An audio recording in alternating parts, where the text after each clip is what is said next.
Happy Friday to all of you back home in Liberia and other parts of the world. It's really a good day, as you all can clearly see.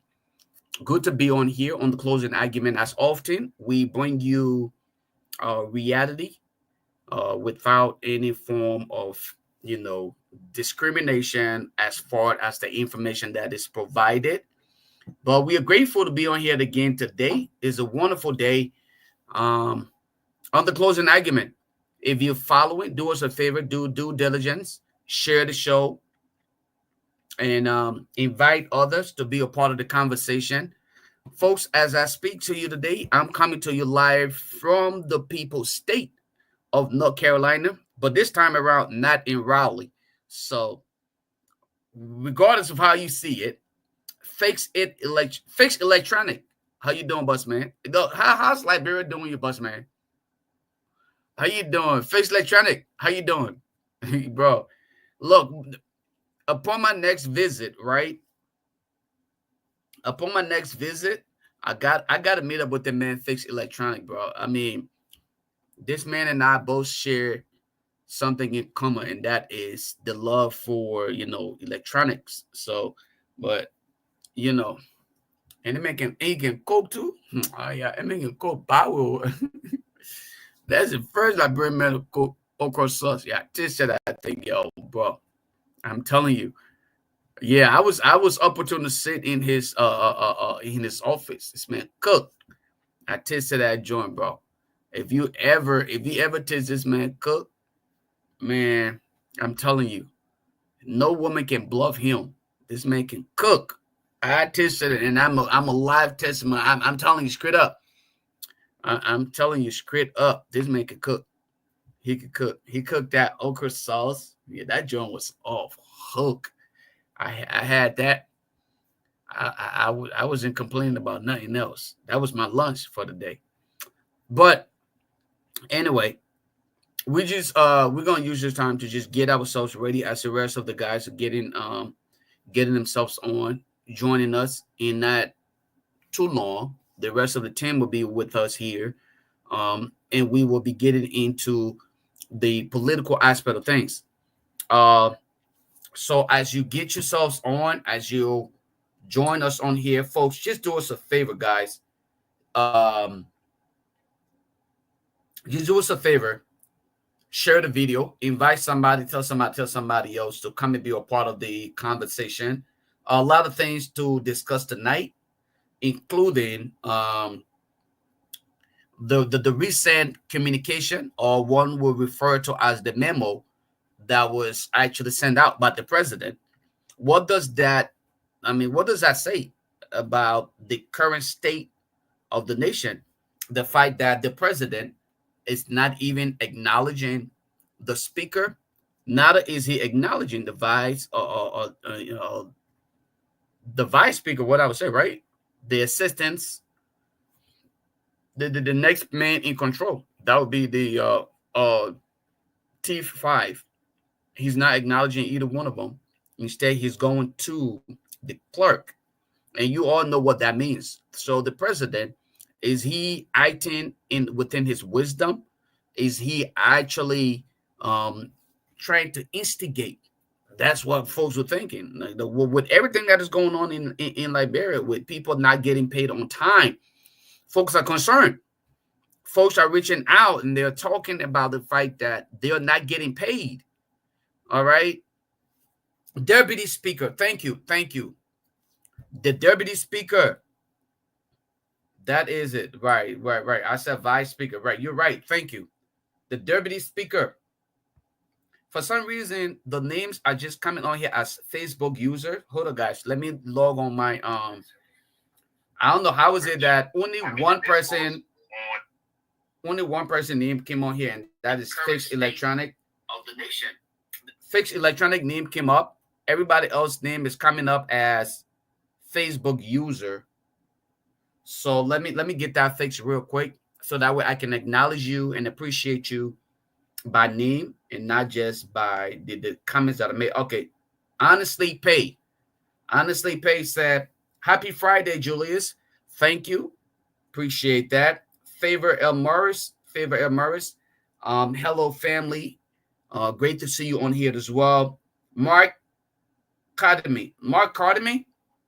Mark, welcome to the show. Thank you for being on here. Queto Lawrence Solante, Deputy Speaker. Yeah, you corrected me on that.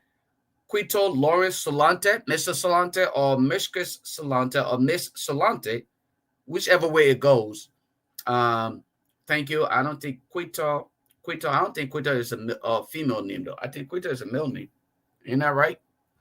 Correct me if I'm wrong now. All right. I don't want to be wrong about what is being stated here, but Quito, if you're male or female, I want to say thank you, by the way, for correcting my statement. Mr. Thank you. Mr. Solante.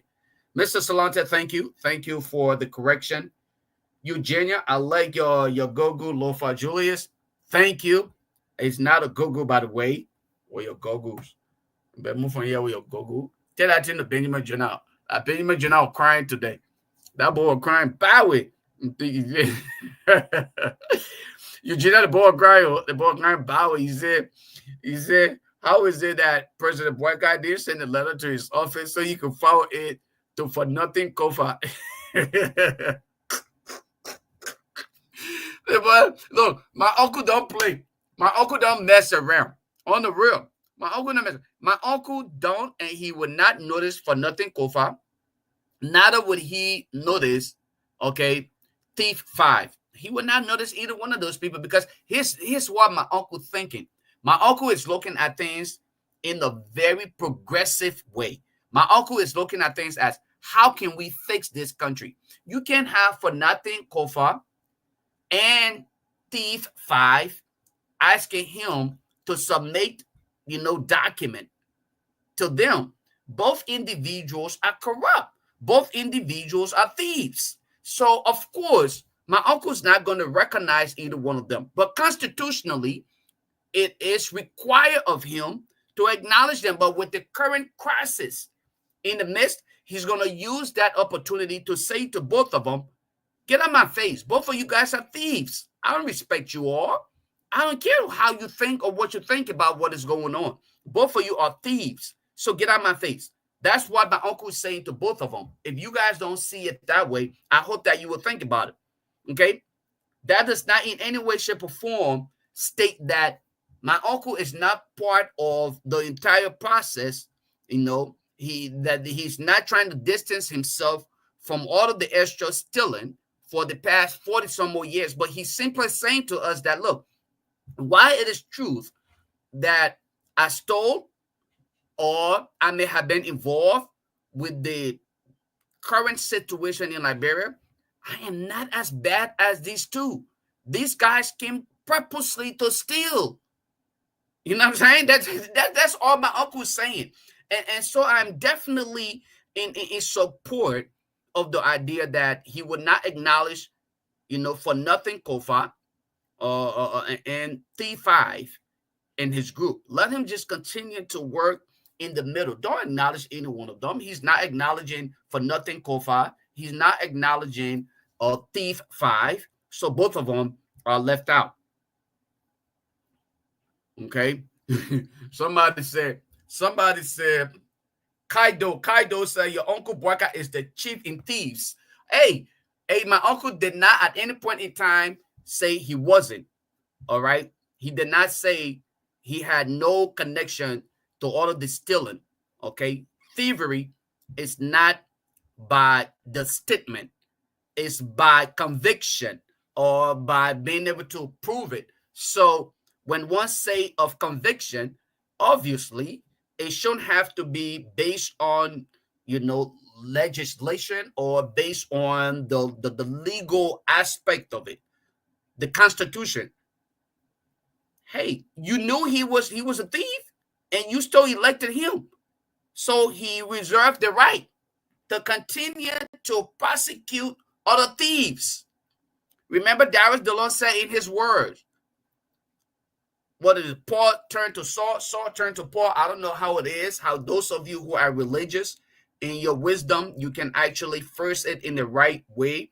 But Darius DeLon made that statement. He said, Paul turned to Saul, Saul turned to Paul, however he wanted to term it when he was trying to address the situation with representative now, back then, Chairman Musa Hassan Bealded. Don't forget, folks, this is how it is in Liberia. The politicians and the legislators are never about the people, they're about themselves. And that is why when people see me making mockery of these thieves, they think it's all about, just anger from the previous election. No, these people have proven to be just as much as I don't know how to describe them. They are the worst. They're the worst for Liberia. Liberia will not go anywhere. Liberia.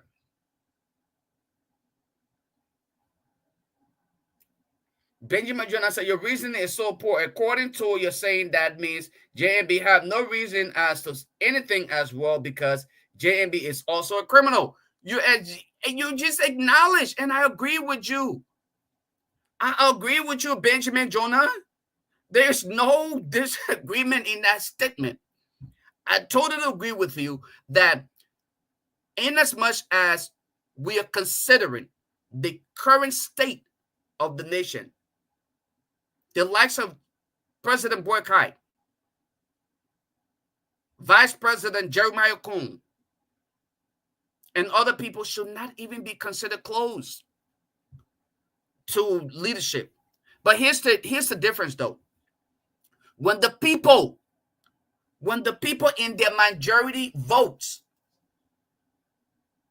into office an individual, that individual in President Boykai, after 40 some more years of existence in government with no proven track record of success, let's be concise let me be concise in my statement. No proven track record of success in all of his endeavors. What does that tell you? Until you elect him, okay, to serve in the highest office in the nation, what do you want him to do? What do you want me to say to you? You want me to beat a samba behind you to make you to understand that you are thinking in the reverse form of analyzing? No. So how do we proceed? We proceed by getting rid of the like of you and your idea thoughts, right? So one thing that I know for a fact, and again, I'm going to deviate a little bit here before the other guys can join us. I'm going to deviate here, and I'm going to address a lot of the comments on here. A lot of time people don't get the opportunity to be respond to. So I'm going to respond to a lot of the comments on here while I wait for the other guys to get on here with us. How do we move forward? We move forward by making sure that people who are part of the problem are eliminated. And I'm saying this purposely. I'm not saying elimination as far as death. Let's be again a little bit more clear about that.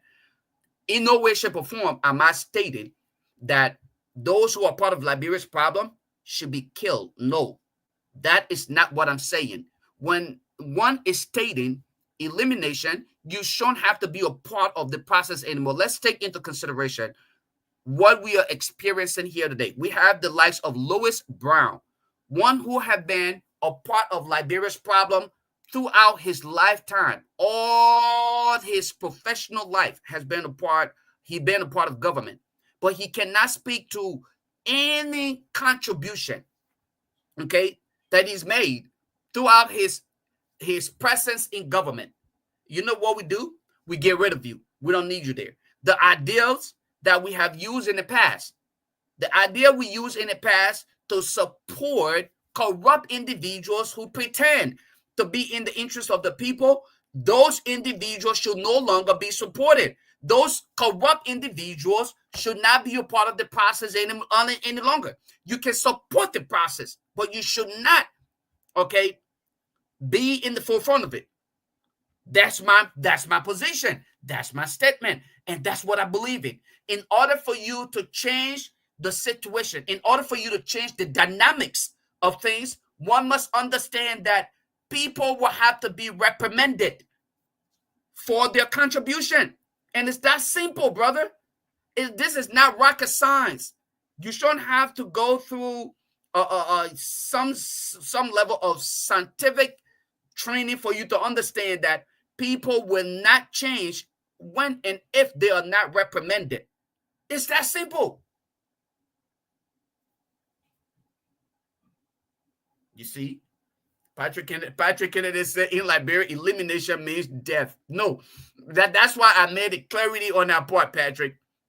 I did not say one must be eliminated. See, that's Mr. Kennedy. I'm saying when you are eliminated from a specific position, that means you no longer serve. You and I know that. I'm glad that you made it clarity, all right, as far as where one would think that it means death. But I'm not speaking of death. I'm speaking of removal, all right? Removal. Get rid of. Don't just get rid of that person from that position. To be honest with you guys, if we don't do these things, I know it is often heard and seen where people will often say, oh, Liberians and in Liberia, the country is so small, we must coexist. I have no problem with coexistence. Nothing at all. I don't have any problem with coexistence. But you know what I have problem with? I do sincerely have a problem with people consistently abusing the system. That is my biggest problem. That's my biggest problem. But before we get...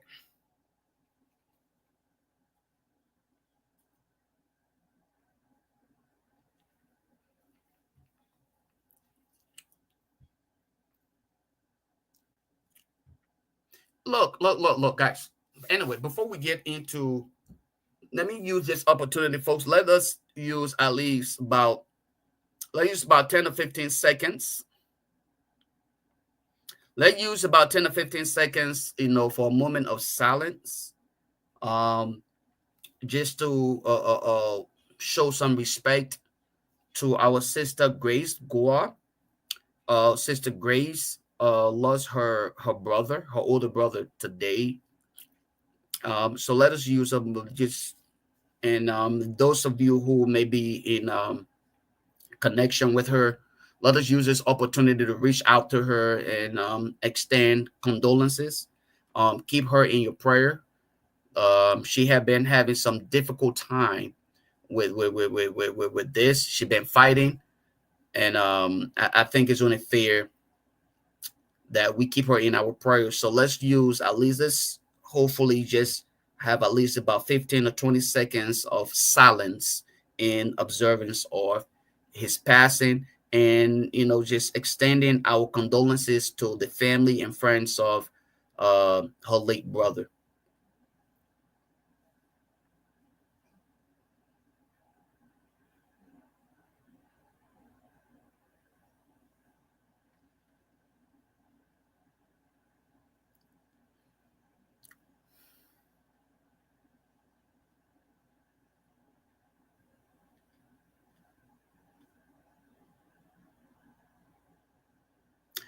Thank you, folks.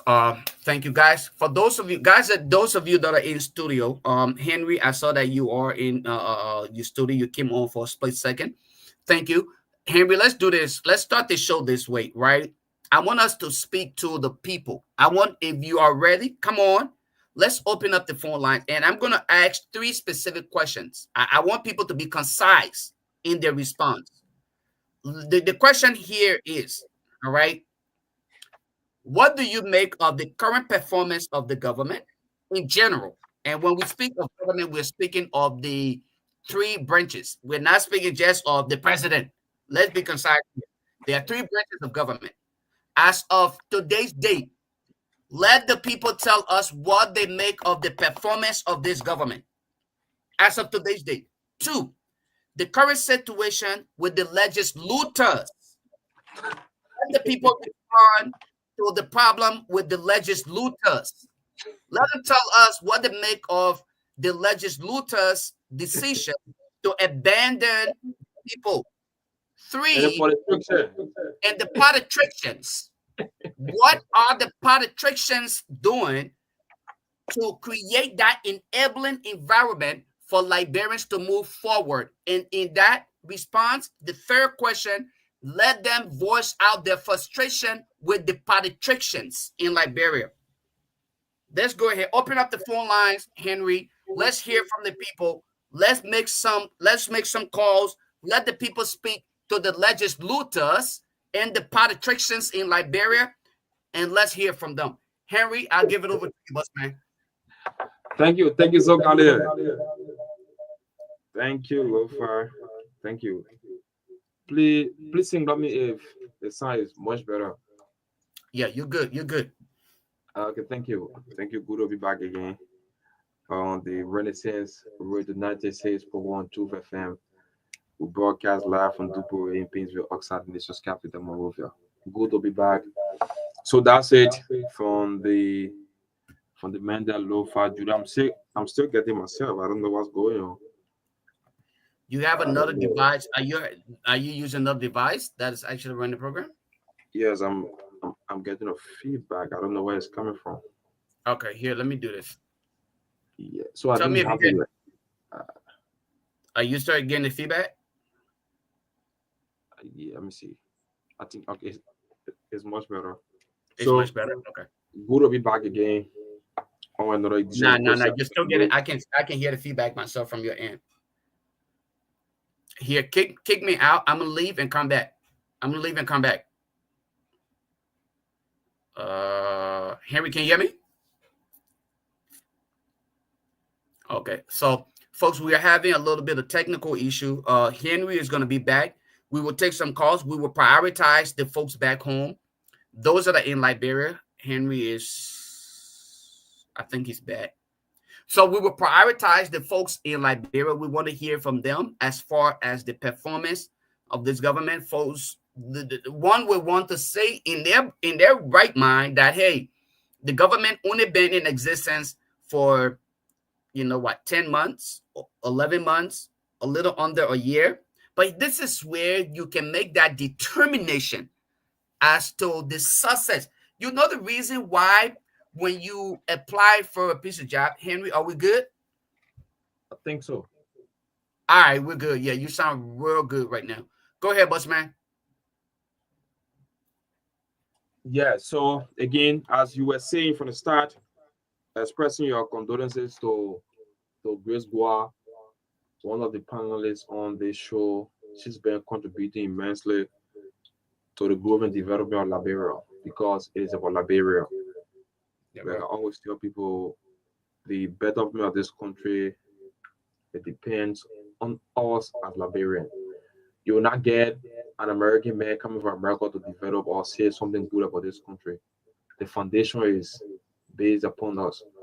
So my heartfelt condolence to her and her family. I've been to know about how she's been feeling over the time as it relates to the illness of her brother. And just it is sad to hear that he aspired and hold that he found rest, he found a perfect rest, I mean, yes, in paradise. So thank you for the moment of silence, Lofa. But good to be back. But that's it. That's life. Life has to move on. Men moving, men dropping. Yes. But the short time you on earth for play your part and then do the rest so that your legacy will stand. And then people may heal you for that for tomorrow. But that's it. The politicians, No, no, no, the no, no, no, people no, in Henry, power. don't mess this thing. Politicians. Yeah, The they are in two politicians. categories. No, no, no, no, no. Some are They're for the all part. They for are, the they're all part of the politicians until we can start to experience some level of change. Until in then, the they're all part majority. of it. Yes, in In the majority. majority And block. majority carry the rules, right? But that's yeah, so that we're gonna make Rapper Garguah. Yes, my boss man right in the back there. Welcome, Chief. Bring Yeah, along. hey, hello, Aaron. How are you, my brother? How you doing? Yeah. You Yeah, looking man. fresh? You looking fresh, or man? I let the glass in the head of. I even asked you why Lofa myself do the same glasses. What's the secret? We gotta see things clear. Yeah, Henry, later, Furby. you want to tell Later, you want to tell Furby, before hold you bought small my you want time. to tell before you bought my glasses. Yeah, tell her though. You want to spill on me? I'm good. I live with You it. know, many a times when I hear Lofa talking about the politics, I say, but I see a lot of changes when it comes to my bossman these days. I see the man doing beer, the man getting hair on a low pace. So some of these things are concerned. So you want to say I bought the politicians? No. God forbid.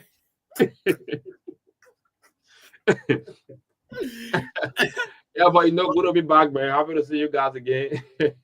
Henry, And then we, yeah, you let's know. take some calls. Let's start taking some calls from back home. I Yeah, really so want to get 077 28 59 is the one, 777 28 59, 777 0635. But that will take off. I think the Roberts want to do some tip charts. Yeah, so let him just do it, his intro, and then we can like start taking the calls. Yeah, I mean it's good to be back. Good to be back on. I think for the closing argument, family is a sad day for us because when one of us are bereaved, then all of us are bereaved. So um, I can empathize with Grace because I've never been in her position, right? But what I can say is, you know, her family is in our prayers, Grace. Um, be strong. I know it's easily said than done, but you're a tough cookie. So I know that you will be tough, and I know that after the rain, the sun will shine again. So um, my heartfelt condolence to you and your family, and you are in our prayers. But it's good to be back on, so we can go ahead and take calls. Thank you.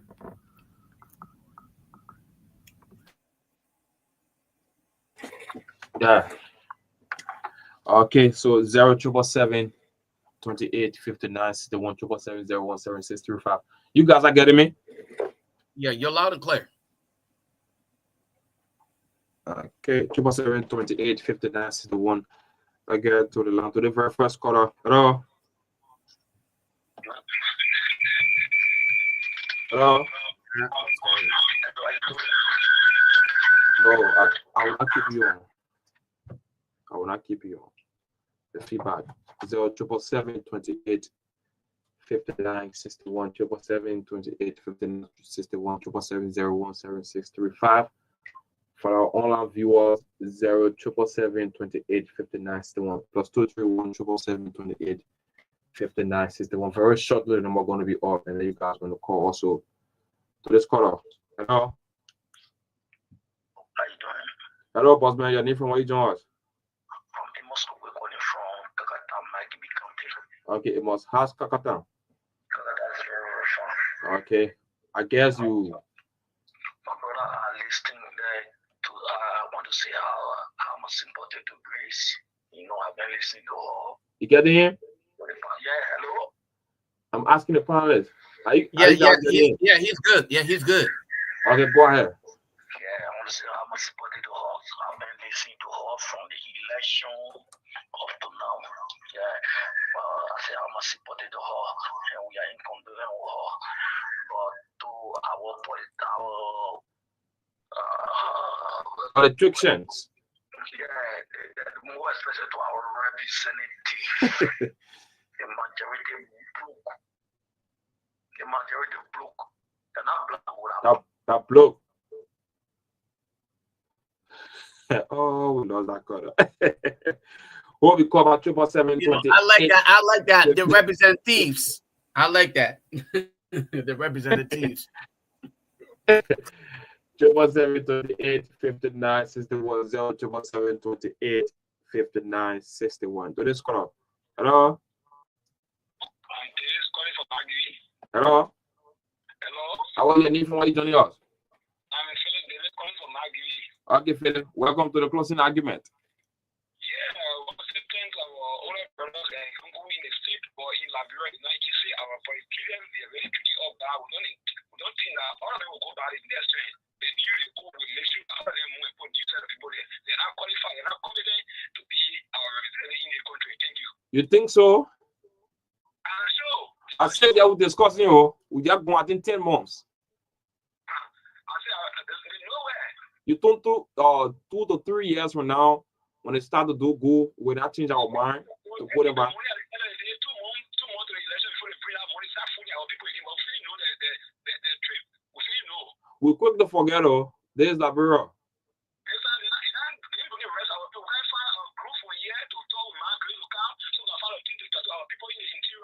Yes, at the moment, Margaret.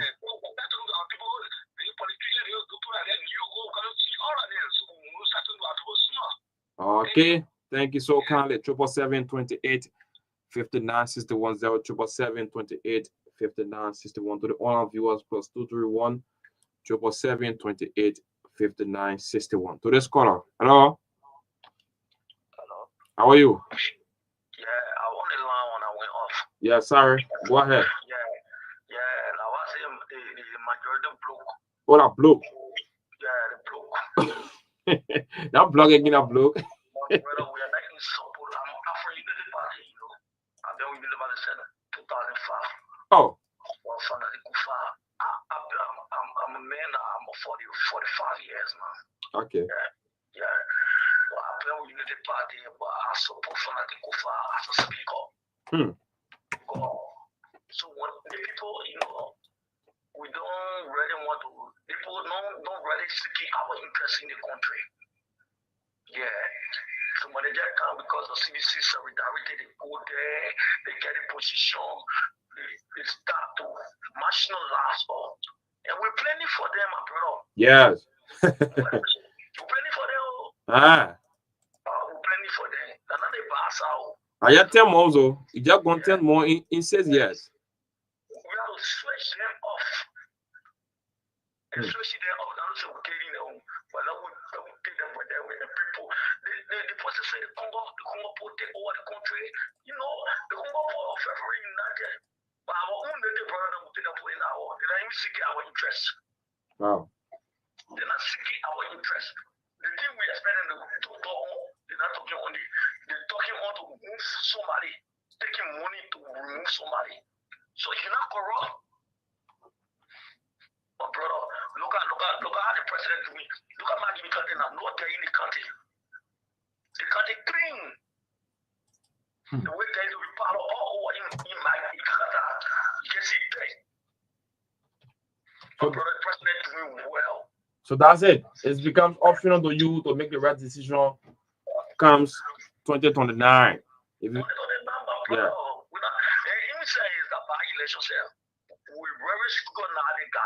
Okay, thank you so kindly. Yeah. 777-28-59-61 777-28-59-61. Call, make a point, tell us how you feel about this government and the current issue on ground. Tell us, make your own point. Say something about it. There's Liberia, there's your own country, 777-28-59-61 plus 231 777-28-59. Oh God, the call is out of the gym. 777-28-59-61. So to this caller, hello. 777-28-59-61. To this caller, hello. Yeah, good evening. How are you, sir? I'm calling from Guinea, district number 1. Your name? Kumeo. Okay, Cody. Go ahead. Okay, since this thing started, I'm now calling on it, but it is something that we Liberians should open our eyes now to see the transparency. So you're getting serious or you're already serious? It's serious. Okay, it's serious now. People are telling us they are stealing our money in this country and doing nothing. The 3 branches are the one causing problem for us. How can one man from 750 make 17,000 plus? You get crazy. Getting 3,000 for gasoline, getting agricultural break. There's a time that we Liberians, now I hate to hear demonstration. We should get in the street asking this government. And all the 3 branches I'm calling executive, legislation, that includes the senator and the Senate. What happened to the legislature boss? Then I gave account of it. Then I gave account of the generator. Why were you taking fuel from 53rd legislature, 54th up to now? So it means that they are using Liberian money falsely, and majority are suffering. The country remain undeveloped. All we know we get millionaires. They not get millionaires until we let them into power. So why would we still just marginalize, play with it, and then let them just go say, Fulani Kufa. Fulani Kufa is not the Republic of Liberia. The Republic of Liberia is a party we all belong to. That's why for me, I'm not a politician. I belong to the Republic of Liberia. You do the best thing, I praise you. Don't do the best thing, I don't care for you. I'm just an individual like myself. You understand? Okay. So there's a time for we Liberians to open our brains and look at transparency and accountability. Let us go and be able to tell us why these people should make this money and why these people should be paying them. You're not going to work 2 times a week and you are paying with us. So I don't know where we are going. I really don't know. Thank you for the time. Thank you so kindly.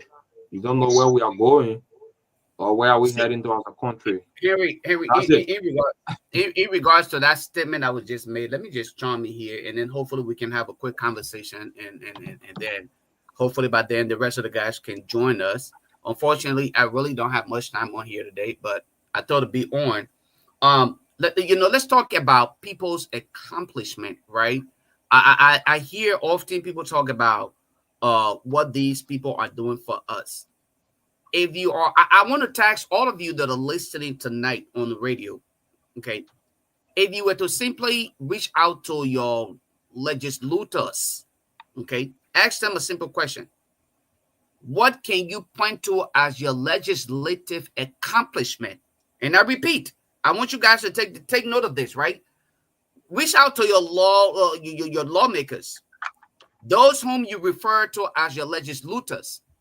Reference these things, okay? Ask them, what can they point to as their legislative accomplishment? The House is not the place for humanitarians. That is not the place where people go and carry on humanitarian work. It is the place for legislative implementation, where you go and address issue based on policy, based on legislation.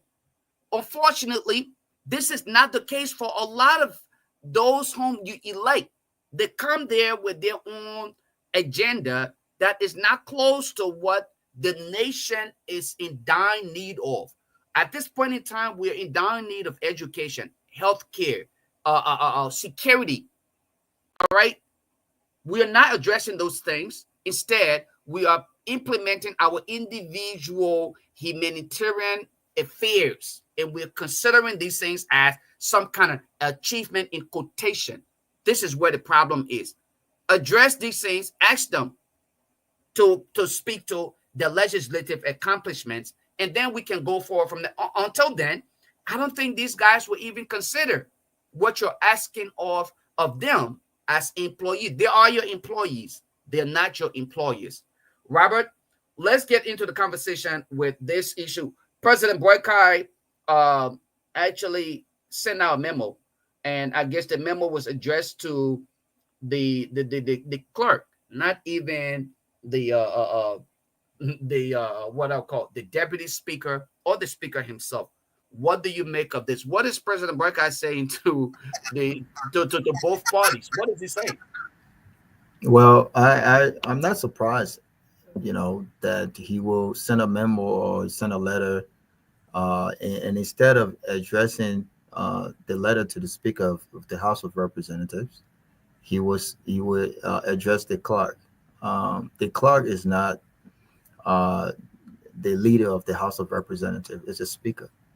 And so the president and the executive mansion, I think, needs to give clarity on the president's position on this matter.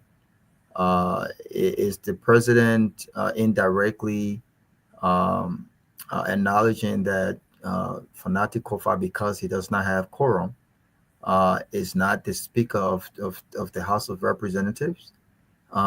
He needs to clarify that, because as far as I'm concerned, and as far as the law is concerned, Fanati Kofa remains and retains the speakership until those who want him out can actually get the 49 that is required by law to get him out. And so the fact that he's addressing his letter to the clerk, I think is indicative of his indirect position, which is maybe I don't recognize the speaker as a speaker. I don't want to put words in his mouth, but I'm not surprised because Boakai is not he's not a leader, right? If you ask Ellen Johnson Sirleaf, I think part of the reasons why she did not support Boakai and part of the reasons why she has not come out publicly to support him because she knows the man. She worked with him before she picked him as VP. And as VP, she worked with him for 12 good years. I mean, if your boss cannot publicly vouch for you, that's red flag. If someone that you work so closely with over the years can vouch for you, that's red flag. And one might say, hey, then why did she pick him as VP?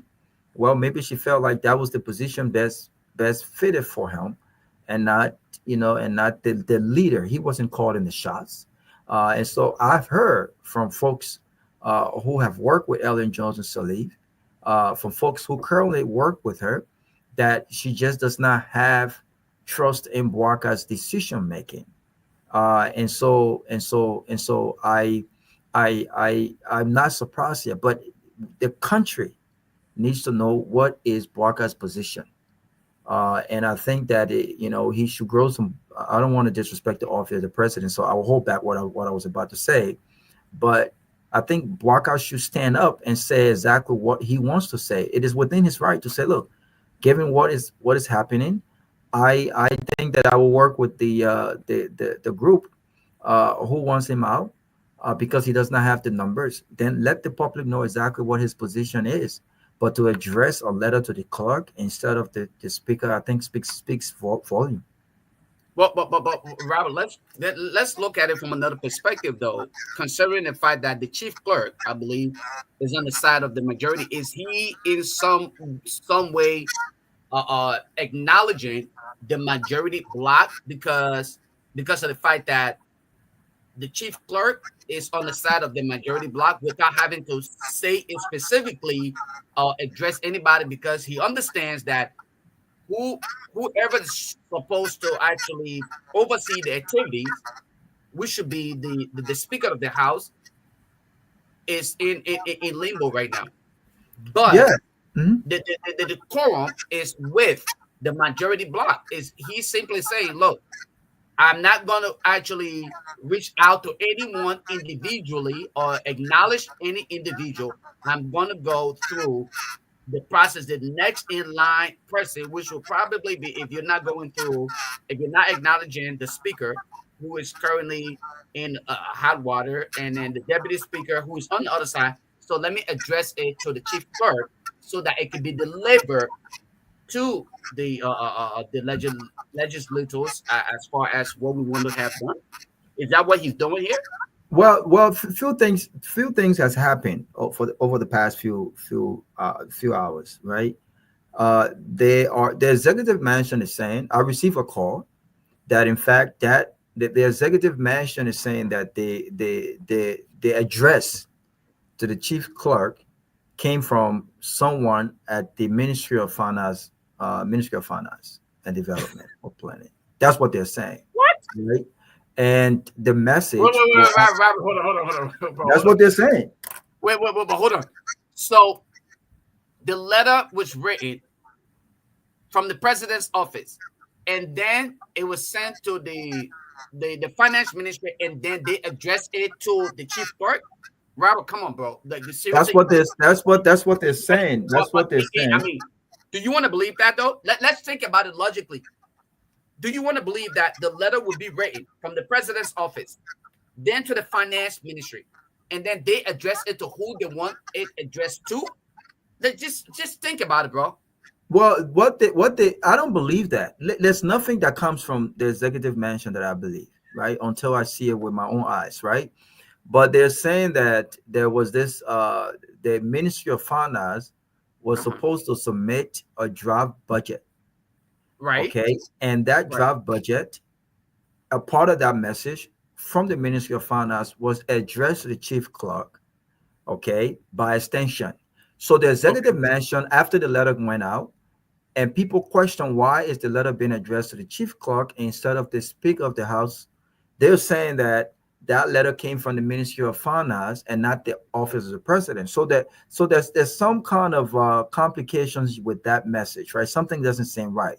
But this And is they the say, executive mansion. This is the executive mansion response. I don't believe anything. But what I will say is, everyone, apart from those who support this government, and I respect people's choices. In doing the campaign, I was very clear. I never had any trust in Joseph Boakar's decision making because over and over and again we've seen, his inability to make, critical decisions, his inability to act swiftly. I mean, you saw what's happened over the past few months. It took almost 3 months or 4 months for this one LDEA thing to be settled until he recently decided to fire these guys. Why did it take that long? Only God won't know. You have a report on your desk. As president, you can walk and chew gum at the same time. So what consultation are you having with advisors that is taking you long to make a decision on something so simple, right? And so I don't believe anything until I see it. But I think the executive branch is in between. They're very indecisive at this point. They're indecisive here because they know very well that Fanatic Kofa has in fact been a benefit to the executive mansion. Fanatic Kofa has not been an opposition to the exec. He's given them what they wanted. He's worked with them. There's nothing wrong with working with them, but this guy has not stood up. Like we see in any democracy where you have an opposition law, you have an opposition and a house controlled by the opposition. You get what I'm saying? We have not seen no fight from this speaker, which is my major concern with him, right? So they're torn between why would they want him out, but they also understand that it will benefit the party if the House of Representatives was led by someone from Unity Party. So they're in between this. It's difficult, right? But again, the executive mansion has done all they could to not get involved with this matter. But eventually, because it's affecting the president's own job and getting bills paid, eventually he's going to have to get involved. The question here is, do they not recognize Fanatic Kofa as speaker? And if they do not, then they will have to explain to the country on what grounds do they not recognize him as Speaker of the House of Representatives. And this is the political part, and the legal part they don't want to get involved in. But Robert, let's say if we would try to just use this analogy, you're writing. I mean, you run this institution, okay? Whichever hotel you supervise, right? And someone is supposed to be addressed, and that should be through your office, and they ignore you and sent it. I think we had this conversation before, and this time it was about, I think, what it was, a Liberia ministry or something in that regard. They ignore you and sent this information to somebody who is, a little bit beneath you. Well, I just got a text just now that they're basically saying that there are two letters here. They're saying there are two letters here. One is from the office of the president, and another is from the Ministry of Finance. Both letters, however, extended the message of the president.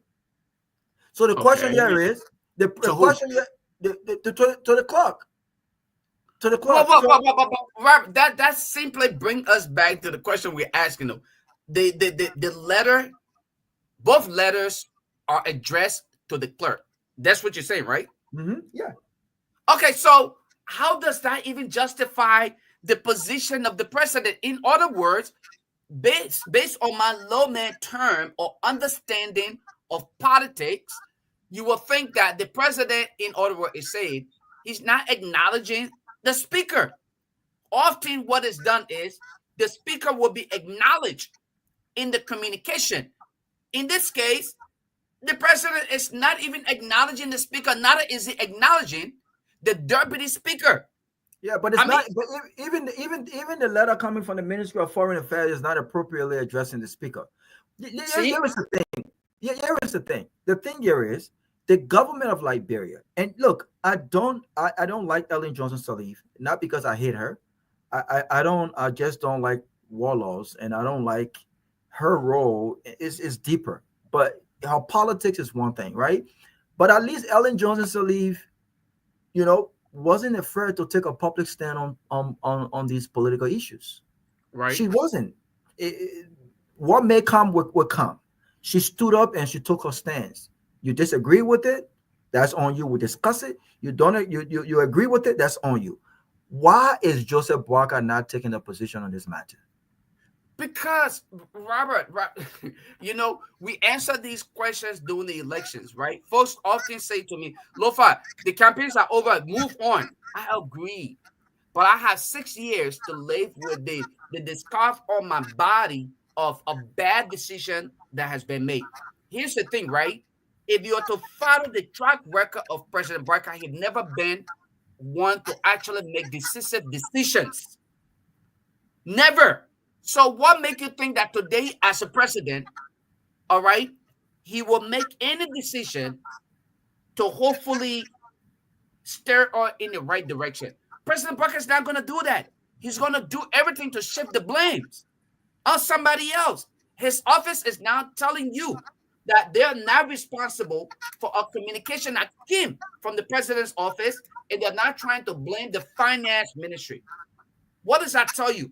That it tells you that the president, in his, in quotation, wisdom thinking, is incapacitated. President Boycott is not ready to move Liberia forward. I'm sorry that I sound so annoyed and emotional with this whole thing, but President Boycott is not ready. He's not ready to move Liberia forward. This man is not making decisions that will benefit the state. That's the only answer I have to that question, because right now we are in a state of chaos. I mean, those who's supposed to be helping us make decisions, they're not even together.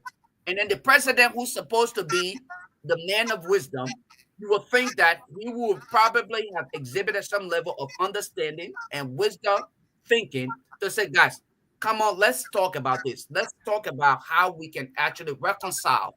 Let's bring our decision. Even though it probably to some extent would have been viewed as a level of, him whipping across, because everyone are to have their own distinct responsibility because of the different level of government or the different branches of government. But you would think that at least he would attempt. Unfortunately, he said, let the chips fall in place. That's what we're experiencing here, Robert. So I don't know what. We have seen every time. Let me give you an example. When the country in serious countries, right?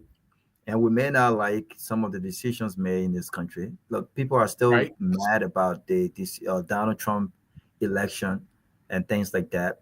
The structure here will keep us afloat. We'll move on. 4 years will come, 4 years will go, and this will be the end of it. But there's a foundation here. When you see the country at the verge of being shut down, when there's this rigorous debate in DC, you see that the president always send representatives, and most importantly, his vice president. This is the reason why when you're picking a VP, you pick someone that has relationship with folks on Capitol Hill, across the aisle, the political aisle, right?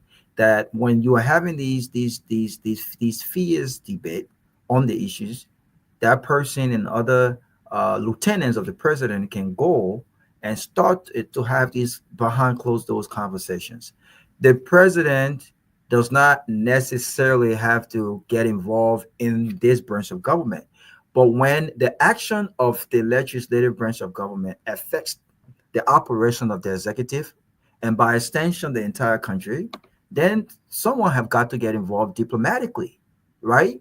And so why has this president not been able to send Vice President Jeremiah Cohn to Capitol Hill to engage with those leaders on Capitol Hill to inquire what is the issue, what's happening, and how this issue can be resolved? That's one. The president is also the leader of the Unity Party. The Unity Party is currently has political power in the country. Most of the other lawmakers who are with the anti-Kofa group, they are Unity Party partisans. So, as the leader of Unity Party, what has the president done to formally engage his members on Capitol Hill to find out? Do you think that this president is not aware of what's going on? He's aware of what's going on. So when people say, "Oh, the president don't want to get involved," one of my good friends said, "Robert, y'all will talk all day. Even if this president is involved, we're not going to tell you. That's your business. Action speaks louder than words." We're getting letters coming from the Ministry of Foreign Affairs right now, and they're confused as to who to address the letter to. Letters are coming from the Ministry of Finance, and they are addressing it to the clerk. With all these confused stuff is happening, so you don't have to tell me what we will. It still comes out, but the question here is, why has this president not initiated any sort of leadership yet to inquire what's going on and to find a resolution diplomatically? You don't have to be seen as trying to inject or trying to get involved with another branch of government, right? The bottom line is Joseph Boakai.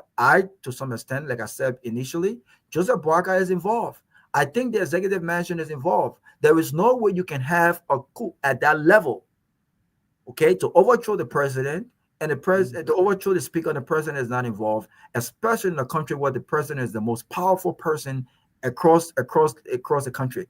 He's involved. Jeremiah Cohen is involved, and they're trying to play politics here. But Fanatikova, this is why Fanatikova must fight on. Lofa, I know you don't believe in the man. You call him Fanatif Kofa, but at the end of the day, this is why he must fight on, because these guys must learn how to respect the laws, and only until then we are able to move our country forward. And Robert, I totally agree with you, right? When it comes to the issue of having Fanatif Kofa to fight and make sure that. Why are you calling a man Fanatif Kofa?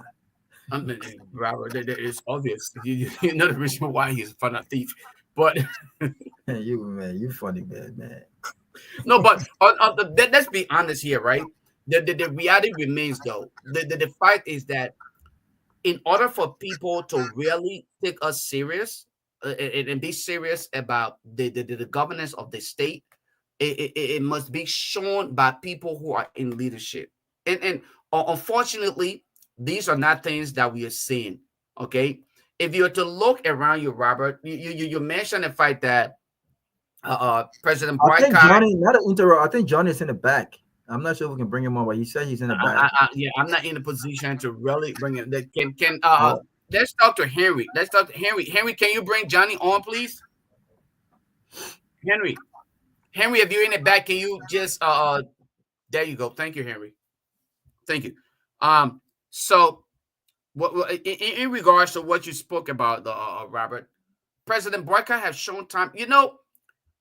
One thing that I try to do as often as possible is simple, right? I observe people and try to highlight their strength and the weakness, especially if I'm working with you. President Boycott showed to us when Madame Sirleaf was no longer president, right? And she was still a member of the UP. It was under President Boycott's leadership that Madame Sirleaf was suspended or expelled. Isn't that correct? It was under his leadership, right? Yeah, now, absolutely. What did he do to unify the party? He said, let things play out. Okay? Things play out. It went through the legal process. Madame Sirleaf, I believe, was reinstated. We then moved forward to the CPP.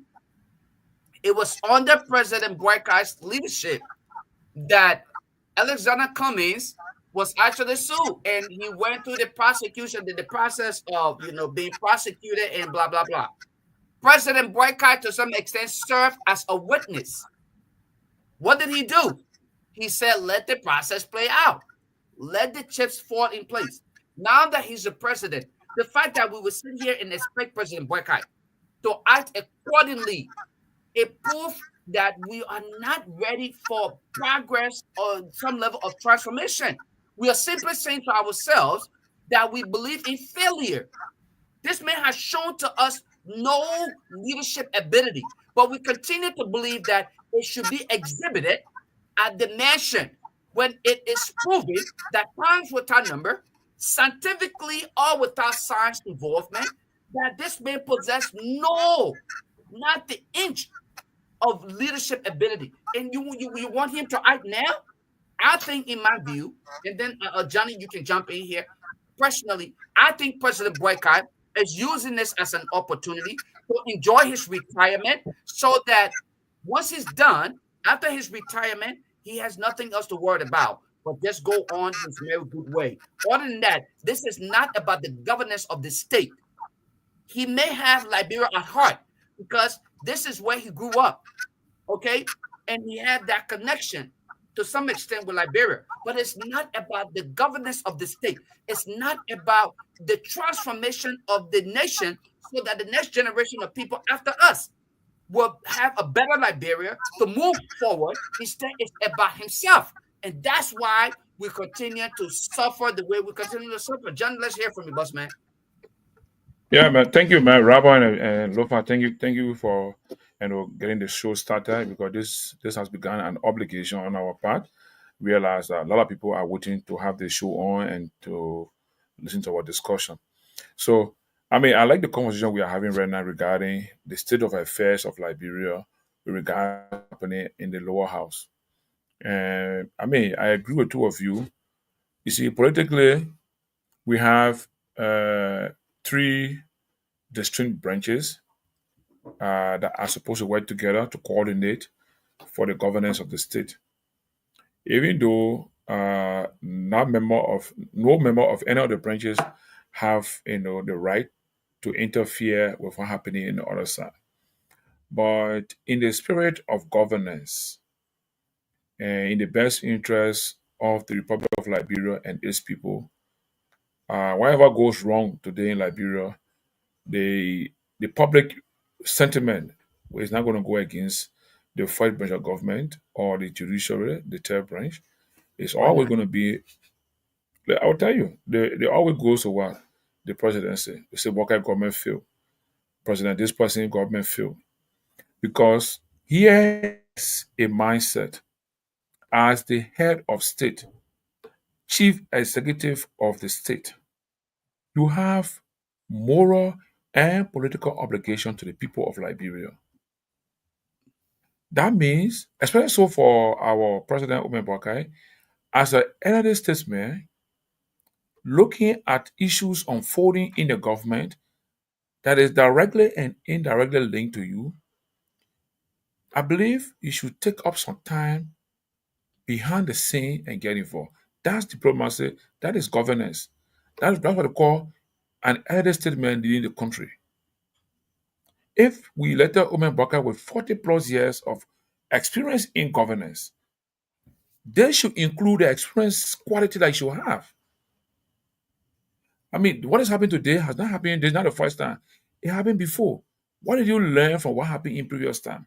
President Boakai, president, on 2 or 3 occasions, we there were a removal of speakers and other things happened. Besides being president, you were right in this country as an elder mayor. You saw how the state was governed by other people, and I guess you learn from their mistakes and other things. So the 40 years of governance experience working in the government, working in as a civil servant, whatever, the quality of the experience is what we should start to experience now through the leadership of President Boakai. So if at this time we go almost a month and we have this controversial issue at the lower house, even from the fact that you and the speaker were out on a national duty in Italy at the Vatican, and the thing unfolded in your absence. I believe upon your return, even if you can get involved directly, which is not constitutionally correct, but you can get involved because you have people in the inner lower house that are linked to you, politically linked to you. You should get briefing, and I want to believe also that the president has been briefed about what's happening in the lower house. I wouldn't sit here in my own understanding believing that my president Boakai is not aware or has not been briefed about the unfoldings of the lower house. And again, So this is where, yeah. now I So was just what? gonna in your closing, I will hope that you can actually speak that, and I would like Robert to speak that. Let's be a little bit more honest to our people, right? Do you Hmm. in your right mind, rationally and honestly, think President Boycott is involved in this entire deal to remove Fonatif Kofa? And if so, what would you use to justify your position? And Robert can speak to this too. First, I'm making the claim that he's in the know. If so, how is it? If not, why not? Okay.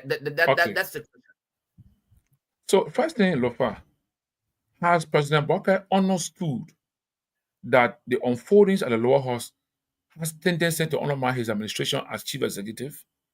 Has he understood that?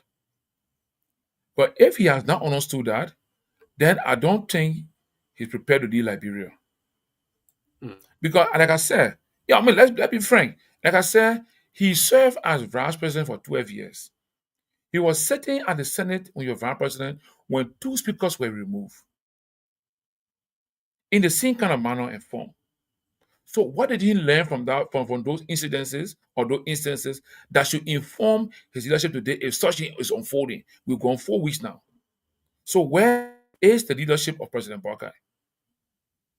People shouldn't be arguing that, oh, that separate government, he cannot interfere. I agree. But as the chief executive,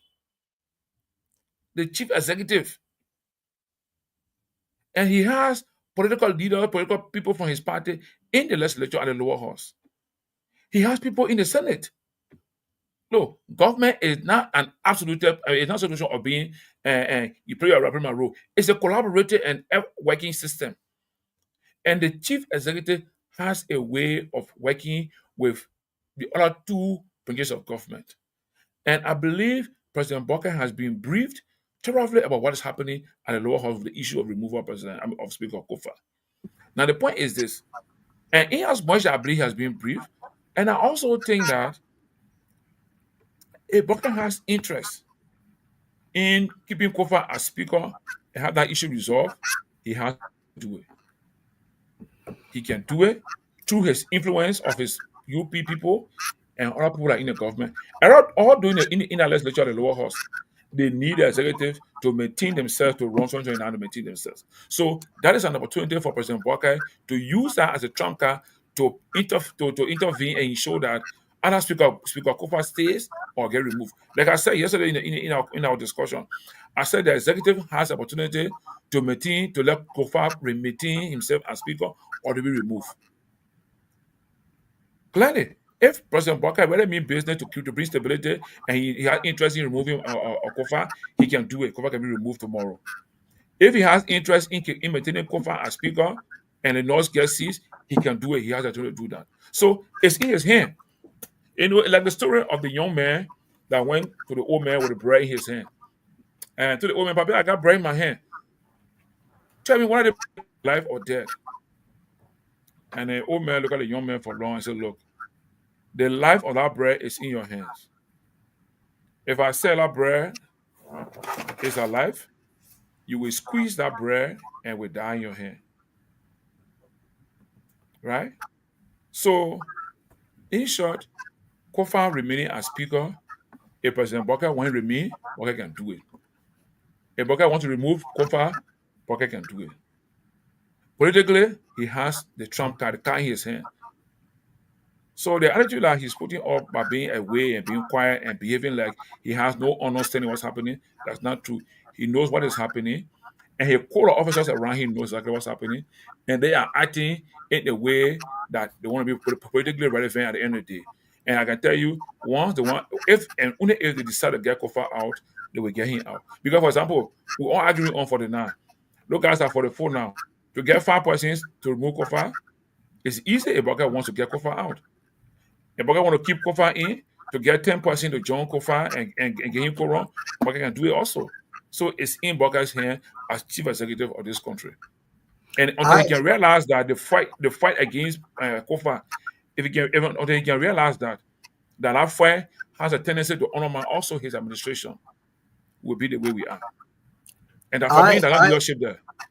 I hold a different opinion, Johnny. I hold a different opinion, and I do so because I think, yes, I'm not naive to understand that Liberia, with the system that we have, Liberia uh, has the most powerful president, uh, in when compared to other countries, right? Our system is very weak. We have a very weak political system, and I think part of the reason why we do not have uh, great political institutions. And I think that's a part of the reason why our political structure is broken. We don't have any foundation, right?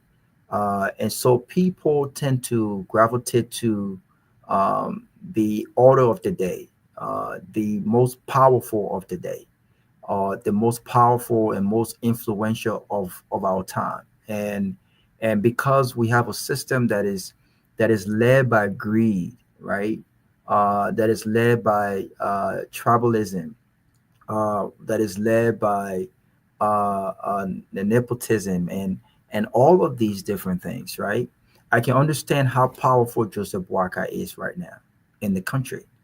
Uh, hold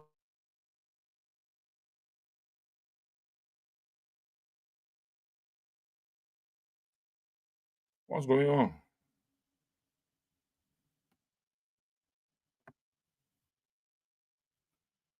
Johnny, go ahead. Go ahead. Keep speaking. Okay. Rabbo is in the middle of So, something. I guess he got distracted. Go ahead. okay. So yeah. So Lofa. So like I was saying, Mhm. uh, this thing can be resolved. Eboka want it resolved. If he wants it resolved, he can get it resolved. Seriously, he can get it resolved. Okay, Like I'm I heard you sorry. guys. I heard you guys responding to making reference to President Sirleaf, right? President Sirleaf was clear when she was involved with getting snow out. It was clear that she wanted snow out, and she Yeah, acted. but And those were similarly with Tyler. that So that now I'm just saying with the executive power that the president has, if you want to maintain Kofa, if the one I'm just showing let's show commitment. If President Boka is committed by saying that he's not involved with Kofa being removed and he wants Kofa to remain as speaker, he can maintain Kofa with all the political so rigmarole that's yeah, going but you on. see, that narrative is a very dangerous narrative. You know what I'm saying? That narrative scares me. And you know what?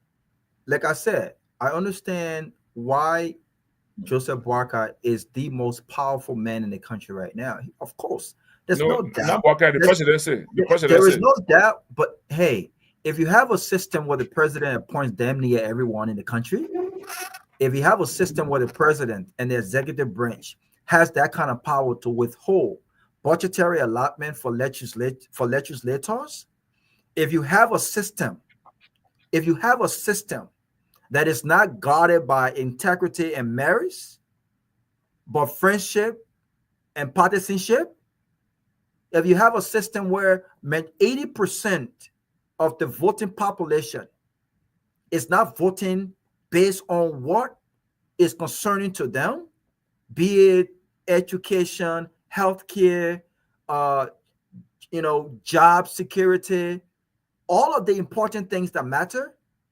Of course, I can understand why Boakai is the most powerful. But again, if we sit on platforms like this and re-echo that the president is powerful, the president can do what the president wants to do, even with the first branch of government, that's a very dangerous narrative to the strength of our democracy. The president should not be able to do what the president wants to do because the president himself is not above the law. The president does not control and run the House of Representatives. Neither does he control and run the Senate. This is the danger of our politics, and we continue to bathe in this ignorance, right? How was Kofa elected? Kofa was By his elected police. Kofa, yes, but Kofa was elected because the House of Representatives was and is controlled by the opposition. So let me say this, because if you say if Joseph Boaga, if it was left for Joseph Boaga would have preferred having a speaker who came from United Party. If it was left for him, if it was left for Joseph Boaga, he would have picked he had his guy. His guy did not win. And so the very colleagues that voted for Fanatic Kofa, by extension, did not support Joseph Boaga, the idea of having a Unity Party or speaker. They did not support that, right? And so the voices of the people, that's the people's house. The voices of the people matters, okay? And so when you have lawmakers that are going through what they're going through right now with all of this issue at the House of Representatives, it's important that we understand, or the executive mansion understands, that just because the president won this, or whatever the president won, even if what he wants does not align with the law, the president have to understand he can't get his way on everything. And this is my major issue with Fanatic Kofa. And I think Fanatic's actions, to some extent, with regards to this budget and everything that has happened, I think has reinforced this idea that the executive mansion, the president gets what the president wants. But for the three branches of government to be effective, Johnny, for the three branches of government to work as the expectation was by the framers of our Constitution, for the three branches of government to work in the interest of the people and in the interest of the country, there has to be a strong foundation of the separation of power. And those who run these institutions must understand what that means. And so I think it's dangerous. It's dangerous for the future of our country. I'm not sure how long this is going to stop. I'm not sure how long this is going to continue, but the president in a democracy cannot just get what the president wants. That's dangerous. That means we have people that means we have people in the House of Representatives who have pledged their loyalty to the power that be, rather than those they represent. And for me, that is dangerous. That is actually scary. So my brother Robert, I understand your concerns and your passion for having a clean politics and clean democracy in Liberia. But that is why during electioneering processes, the parties fight for presidency, but more especially they fight for majority seat in the House of Senate and Representatives. Because politics is a place for a real should I say combative, or is a place of competition. They are all computing on the ideas that will win and keep them in power.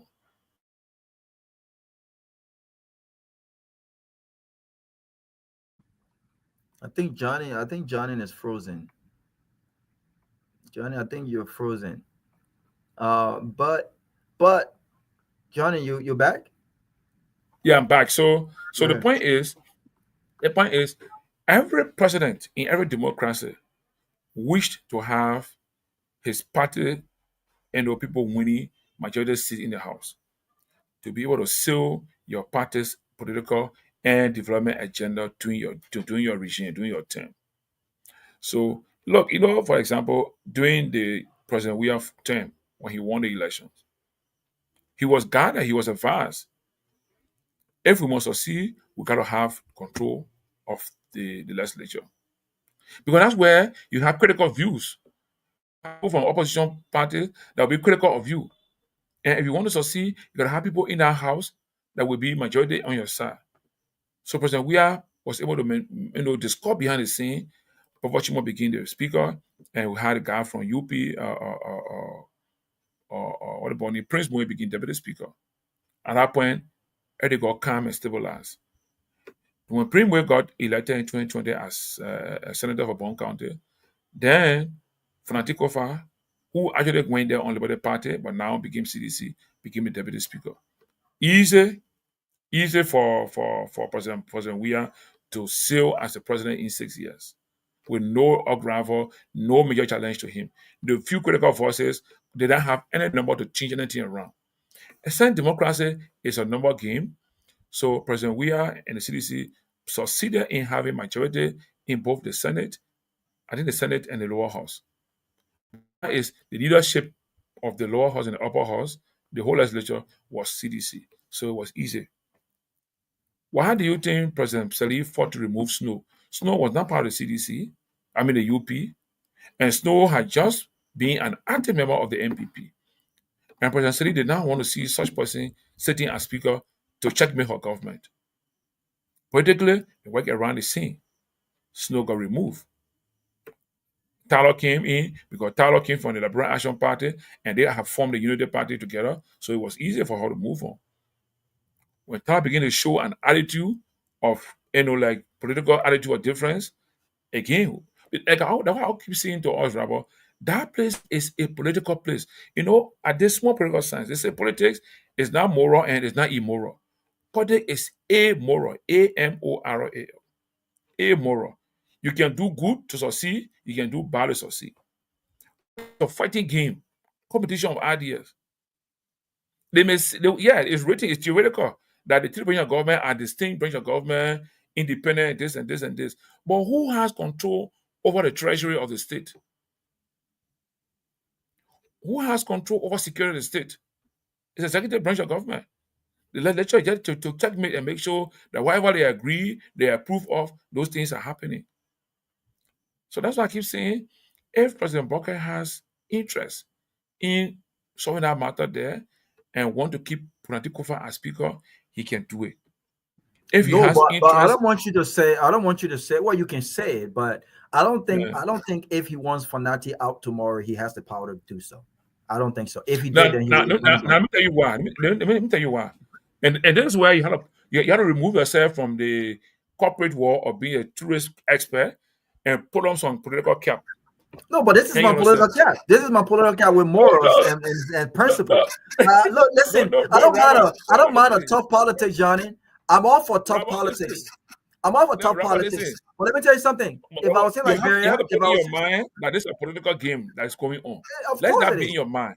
One is political, then the actors, the interest parties of that political game have a part to play. That's it. They have a part. And the man who has a part to play in that thing, the person who benefits if Kofa is removed is the presidency. The person who benefits if Kofa is maintained is the presidency. If Kofa was removed today, who benefits? The president. How? Okay. How is whoever becomes the speaker and has a good support of the presidency. That person will have an easy sale, and the president's agenda, the president's the president's agenda has gone through perfectly fine with Kofa as speaker. So what is the issue? Listen. That's the whole thing about this whole removal thing, right? What is the motive? I get it.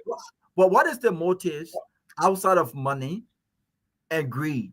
Because from all indication, let me tell you a point, right? The reason why they want him out is because they're allegedly able to get $25,000 in their own pockets. But when it comes to who benefits in the executive mansion have gotten its way. While Kofa is speaker, they've gotten their way. Now, if those folks came up with a resolution and says, you know what, from an opposition perspective, we don't think Kofa is the one to represent us as speaker because he has not done a great job. He has actually collaborated with the exec, right? And we will lobby, we'll make our case effectively to remove him. I will support them because they will be right. The president has gotten his way. There is not a single thing Kofa has objected to, as far as I know. I have not seen a fight on Capitol Hill on the issues that concerns the people, right? And what the president agenda is, and what it is he's trying to get over with, that Kofa has said, no, we're not going to do this, and have fought on. No, So what is the essence of replacing him? How does it benefit the executive mansion? I don't see how this benefits Joseph Boakai more so than it has over the past few months that Kofa has been there. So when you're speaking politically, how does this benefit Joseph Boakai and Unity Party? Joseph Boakai has still gotten his way. There's not much that he's wanted based off of his agenda. He hasn't gotten. They got $22 million investment on a Dusty Road project that they said they spent $8 million so far. There was no objection to that.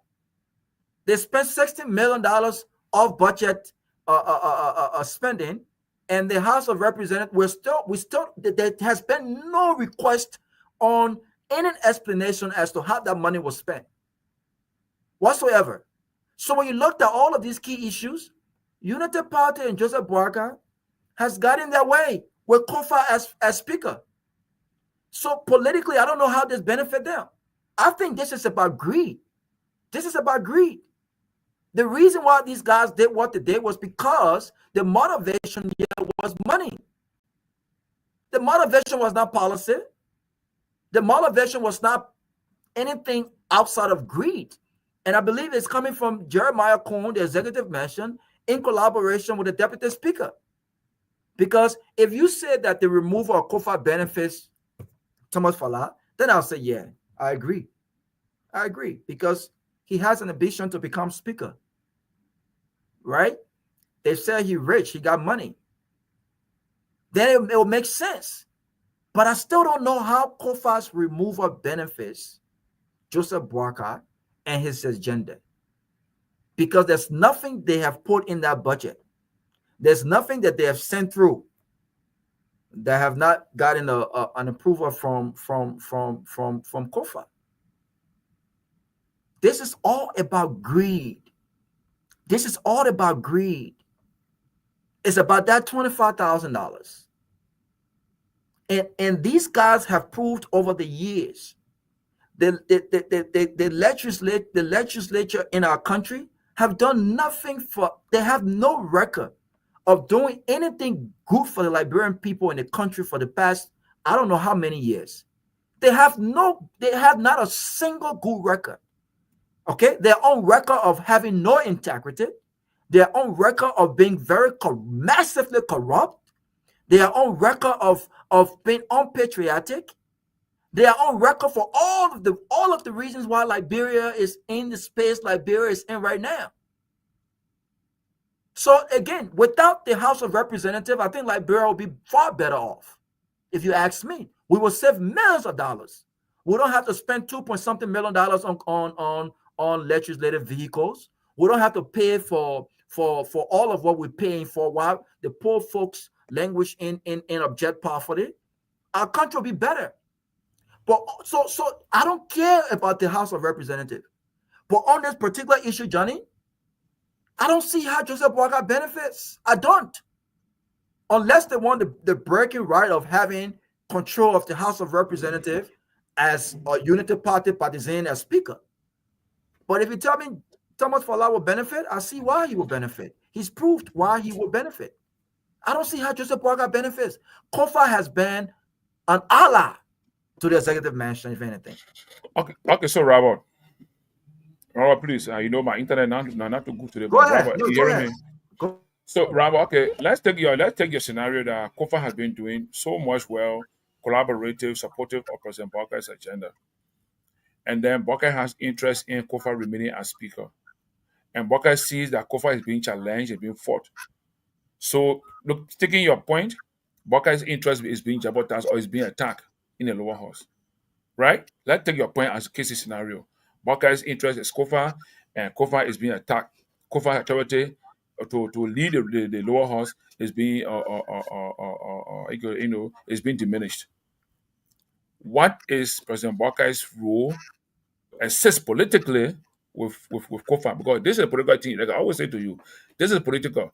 So what would be Boakai's role to ensure that his ally remains in power and keep that place peaceful in his interest?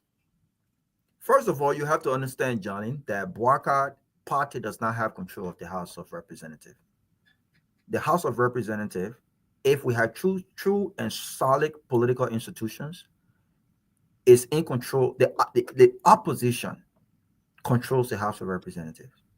And so in politics, the reason why right now Donald Trump and his folks are happy, because Donald Trump, the Republican, will have control of the White House and the Senate, right? We're still kind of waiting to see who takes control of the House of Representatives, right? Now, let's assume that the Republican Party takes control of all the executive mansion, the upper and lower house. This is great news to Donald Trump and his own agenda, because Donald Trump can easily get through legislative legislature that support what he talked about on the campaign trail. It's easy for him without any fight whatsoever. So it's important, whenever you have a government like this and you have the House and the Senate controlled by the opposition, it's difficult, because the Senate and the House of Representatives can block the president's agenda. So when you're speaking politically, what I'm saying to you is this: because we don't have that structure in place, and I was hopeful that the 55th legislature will start the process of changing that narrative. I was very hopeful. And I was hopeful given the fact that they don't have such a record. I have never seen a Congress in Liberia that object fiercely on the issues, things that are coming from the executive mansion. I haven't seen that. I've seen them collaborate to get what they want for each other, whether it's pay, benefit, all of the nonsense that they put in the bill for themselves. I've seen that happen. Right. So when you look at this issue, to answer your question, when you have Fanatic Kofa, I mean, I'm still waiting for one particular issue here where Fanatic Kofa has strongly objected to the executive mansion. If he's not an objection to the president, politically, even if he comes from CDC, he travels with the president. He goes to a Thanksgiving service with the president, which these are all great things, right? They have a cordial relationship. They have a respectful relationship. Then how does removing him benefit politically the president's office? It doesn't. Well, yeah, Ramo, I just asked a question. So the reason why I said that, I want you to think about the goal, the motive here. The motive here is money. Without that $25,000, what happened a few weeks ago would not have happened. And you know why? Ramo, the whole story has I changed. agree. The story Ramo, has changed let's come back, right? The story has changed now because they want to make this thing here to be solid. They want to make it legit now. That's why they came up with this whole resolution, blah, blah, blah. But this is about money. Okay. Ramo, that's the point. Okay. Granted that it's about money. Money is being used to influence the majority bloc to remove Kofa. My point is, Kofa has been a very good speaker, very collaborative supporter of the executive, the president. Mm-hmm. And the president should be happy that he had. Because that's one desire of any president, that you have a good relationship with the legislature. That's right. Right. Both houses. That's so right. Now this president has this very good relationship with this individual. Mm-hmm. Now, he see a fight, a political fight against his interests. Mm-hmm. Right? Mm-hmm. He see a political fight against his interests. Mm-hmm. And you said it as a chief executive. So the question is, what do I do to protect? Because that's my interest. Now, okay, let's say Temofala now. You mentioned Temofala has benefit, right? He has interest.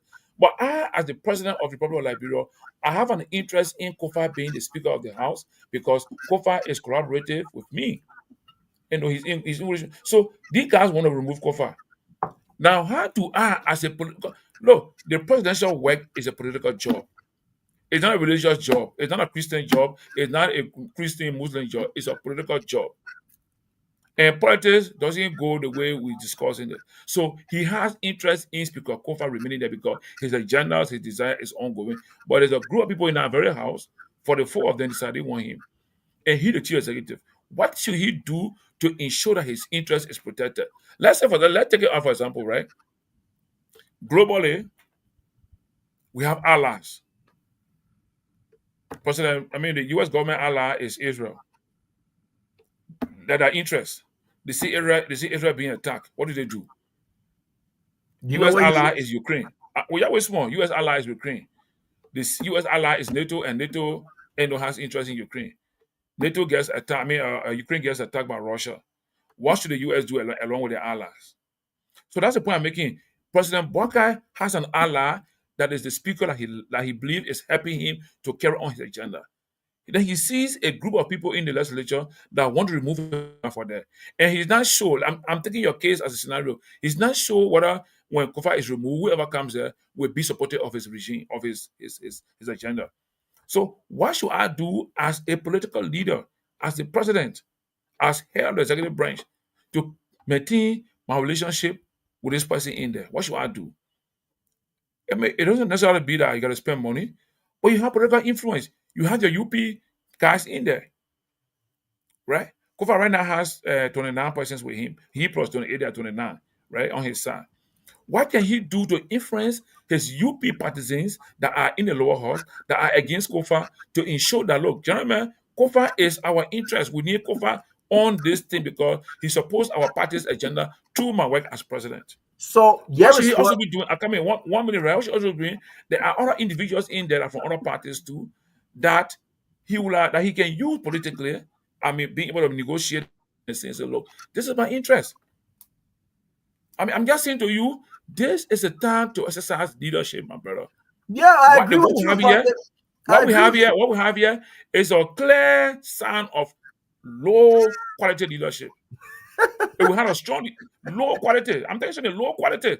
Look, listen to me. Johnny, right?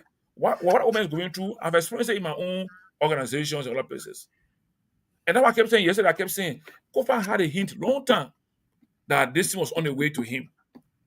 What was he doing politically to dilute that process? It was coming. He saw it coming. Look, my brother, look, life is full of history. You saw how, Ellington, the removal guys, and they were not right. They were not the right thing they did. But again, majority rule, democracy, the tyranny of democracy is a number system.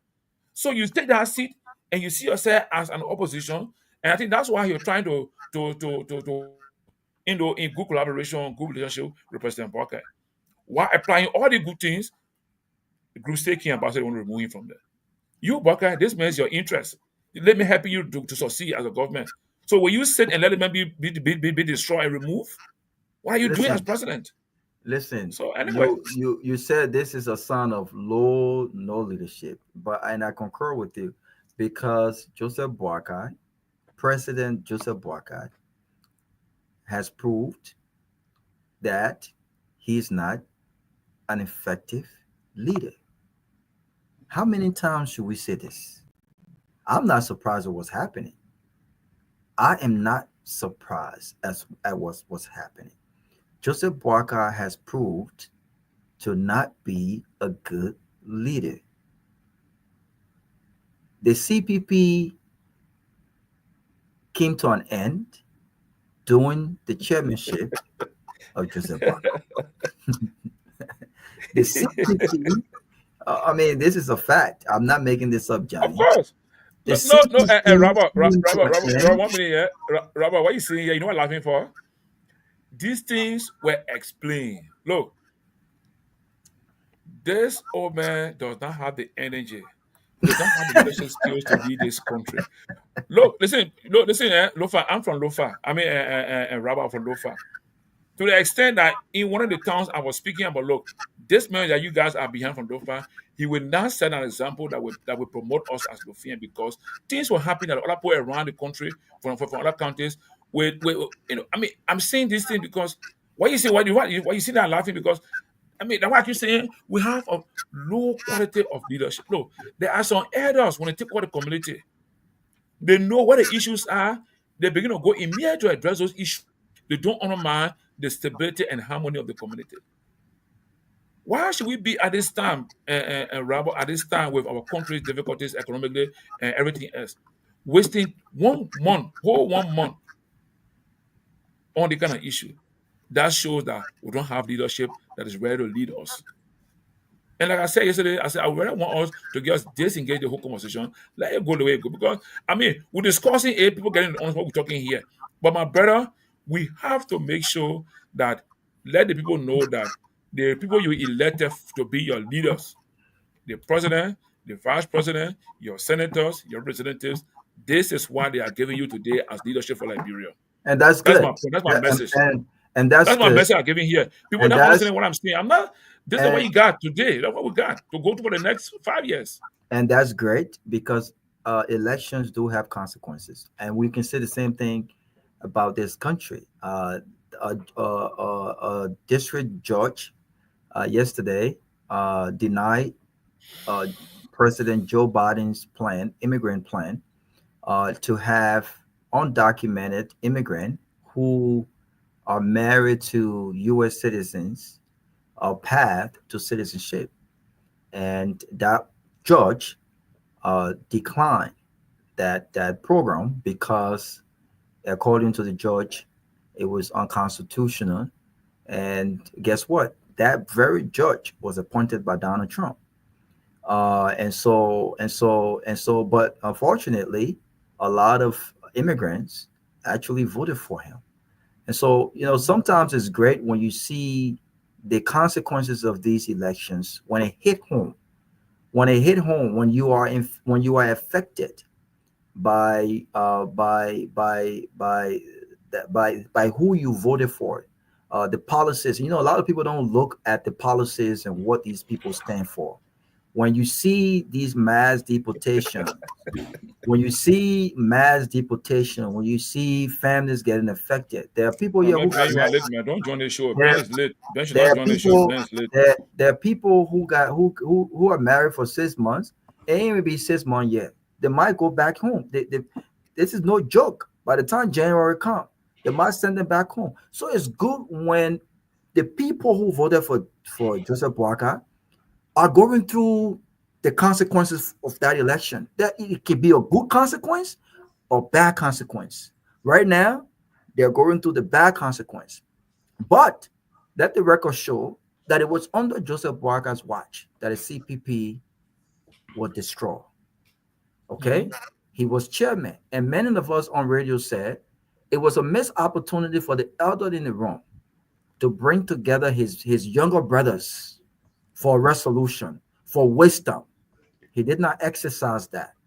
In fact, he disowned a man that he had been knowing for a very, very long time. He said, that man sitting in that chair, I don't know that man. Imagine me going to court and telling the people that man, that Ben Sanvee man, I don't know that man. When this man here at my wedding, but I don't know that man right there in court. That's who Joseph Boakai is. And so when you talk about what is Joseph Boakai doing right now, what can he possibly do right now? You were talking about his ability to convince 5 members to reach the 49. Guess what? How many more senators, how many more representatives the speaker need to have a quorum?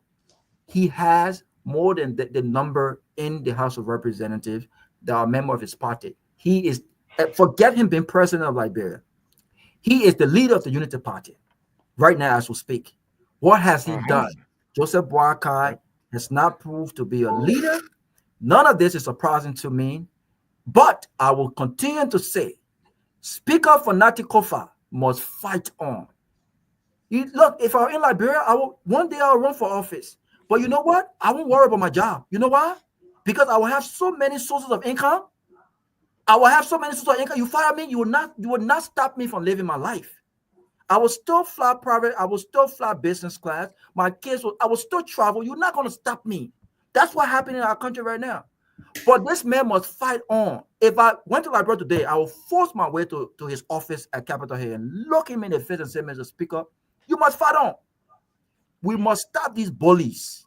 These bullies will be stopped. And just because Tyler and Snow succumb to that nonsense doesn't mean he must succumb. We must end this. Chairman, welcome. Chairman, let me ask you the question. Why you gave your star? Are you surprised at the leadership of Joseph Boakai? You see other countries, they'll send a VP. Jeremiah Cohn has been in that area. He's been a lawmaker. Why I say Joseph Boakai, it just seemed like he just seemed lost. Like you don't see nothing happening, nothing is moving, no traction. Johnny said there's no leadership, there's a low level of leadership. How will you describe how will you describe this? Are you surprised? And are you, for me, I'm happy at what's happening. Just how I'm happy about this election, I'm so happy Donald Trump has been elected president. And all of these immigrants who voted for Donald Trump, I can't wait for the marriage decision to happen. Because I know so many of them. I can't wait for some of them to be deported and sent back home. That's the consequences of election. What do you say about this? Well, thank you, and I apologize. I know I'm here very late. Yeah, I had some obligations, right? Liberia story, and I'm gonna Liberia story when I came in. So I've but listening to you, I mean, I share your sentiments and your concerns. I think I listened to Johnny earlier, and the rest of the crew. I think everybody, there's been a lot of conversations going on. I have a slight difference of opinion on something, though. I think what is happening will further strengthen our systems. I think, the framers of our Constitution, whether it was copy and paste from America or whether they wrote it on their own, I think these things, you don't get to perfect, or you don't continue on the journey to perfect until these things happen. And if you notice, even in this very country that you're talking about, there's a reason why they have several amendments to the U.S. Constitution. There's a reason why the Hash Act, an example, the Hash Act came into being.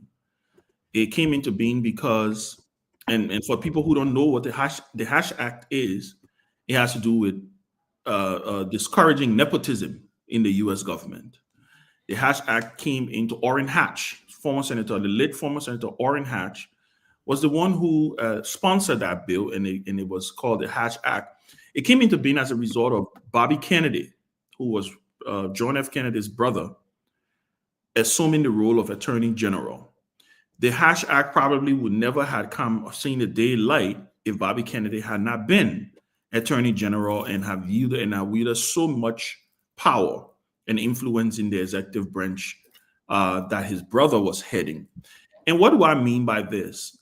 Clearly, I think I'm on the record, and I've been very clear about this. I don't think Speaker Kofa should resign. I think if they want to remove him, I think they should do it the legal way, and we have to test our systems. And so far, the system has been tested. We're still moving, right? They went to the Supreme Court, or they went to the Justice in Chamber, not the full bench. Justice in Chamber denied them the rate and told them to go back and do the right thing. Clearly, what we see happening here is a lot of political machinations. But I will say this on the issue of the president. I don't know if the president's holding consultations. I don't know. I do agree with you on one thing, though. His government is being held hostage because by now, a budget discussion should have happened. It's been a month and nothing really has happened in the national legislature. The Senate is there, but nothing really they can do if both houses are not united in doing the things that they need to do. So I think we're going to watch and see how this play out. I think both sides are being intransigent for whatever reasons. And the side of the speaker is, I believe they are doing the right thing, sticking on the side of the law, quoting the law. The other side, I believe, is purely political now, because at the end of the day, the reason why they have not submitted themselves to the plenary where the speaker is presiding is because they don't have the 49 votes. And they're also saying now that they have reduced it from a petition to now a complaint. So it's no longer a petition. It's no longer, we sign a resolution. They pretty much have taken that resolution and they have torn it and thrown it into the dustbin. So, and it's a clear sign that you can tell clearly that they definitely don't believe that they're going to be able to be successful in getting the 49 votes. So they're going to try to manipulate and do what they need to do to be able to say they maybe put political pressure on him for him to resign. But when it comes to the president, look, the president heads the executive branch. There are 3 separate, equal but coordinating branches. I hear people talking about the letter that was written today. Quite frankly, I don't see anything wrong with that letter. I think what happened today, let's go back chronologically, and Johnny, forgive me for a minute. The president, as the head of the executive, wrote the speaker to inform the speaker that he needed some time, that his branch needed some time to submit the national budget on today, which is the 8th of November. Today, he instructed, I want to believe that he instructed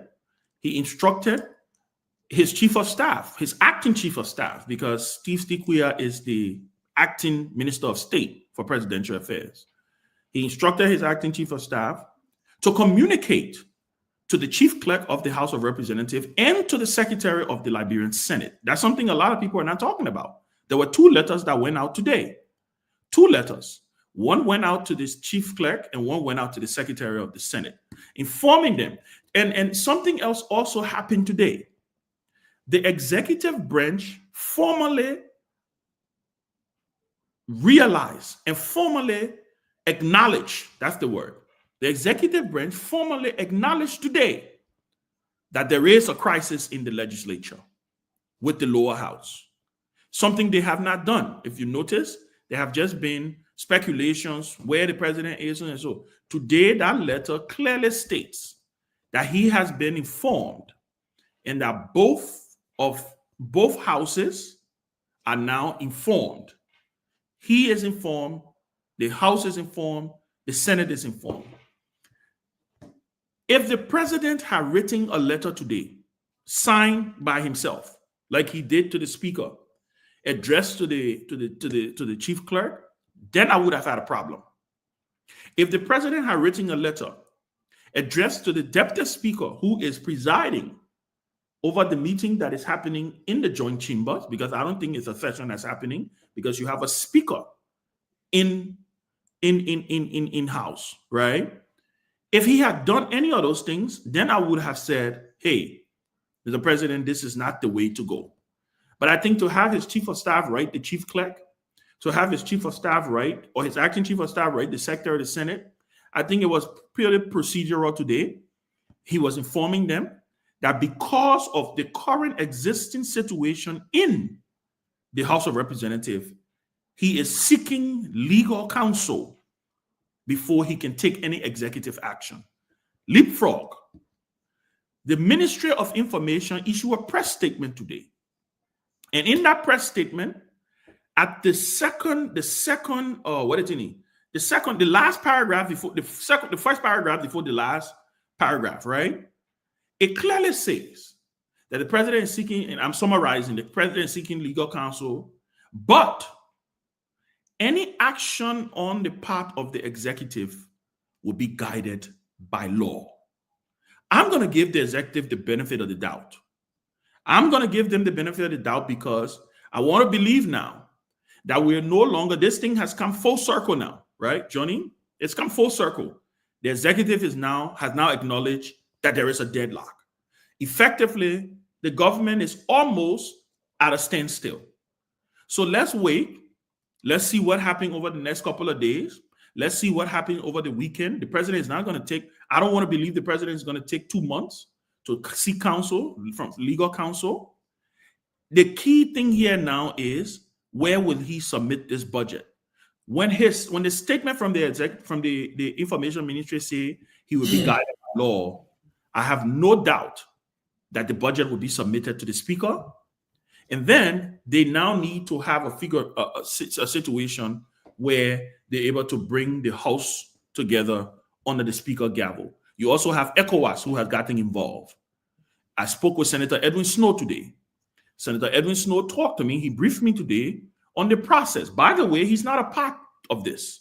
He was asked to facilitate because according to the internal mechanisms of ECOWAS, he is a citizen of Liberia. He represents Liberia as head of delegation at ECOWAS Parliament. So he has to recuse himself because this situation has to deal with his country. He was just asked to facilitate these meetings. I believe they've written about 6 to 7 people. The delegation has written President Joe Buckeye, Vice President Jeremiah Cohn, the Speaker of the House, the Deputy Speaker, Richard Cohn, Togar, who is the head of the bloc that wants the Speaker to resign or to recuse himself or whatever their intentions are. I also understand a letter was sent to former President George Weah as the major opposition leader in the country. And they're also going to be meeting civil society groupings. All of these things will listen, the thing about democracy, Johnny, democracy is messy. Democracy is not cute. The cute part of democracy is when we have rallies and we go and vote for people and we wear t-shirts. But the business of democracy in itself is a messy business. It's not perfect. It is, though, the most stable. It's been proven to be the most stable form of governance so far. So I will only say let's err on the side of caution. Let's side caution and see what these things are going to be, what these things will pan out. Because I believe the ECOWAS delegation will be in the country on Sunday. They will start the meetings on Monday. Hopefully next week is going to be a crucial week. Both sides are holding their ground. And I think let's wait to see. But I like what is happening because our systems are being tested. So thank you, Ben. I think we just been in cycle, probably saying the same thing from different angles. I mean, I've always said my first position is there is no need for such thing to be going on at the legislature when the country has serious problems to focus on. I've always said it and I repeated it. And because this is a political situation, so we've discussed it from different political direction that I will get any about. I mean, this is an easy matter. If President Buckeye knows that this what's happening in that lower house had a right impact on his government, he can act, put it under control. And I keep saying that I believe it. I believe the president can act. The president, as an elder statement, also can play a role to resolve that matter if he wants to have it resolved the way he wants it resolved. And if President Buckeye believes that Speaker Kofa, is doing what is good to support his government, he should play his role as head of the Unity Party to ensure. Because if the guy in the house from Unity Party want Buckeye to succeed, want party to succeed, and Buckeye is a standard bearer, is a vision bearer for the party, and he has somebody from the legislature, from the representative in the lower house that's helping him to have a vision or a mission accomplished.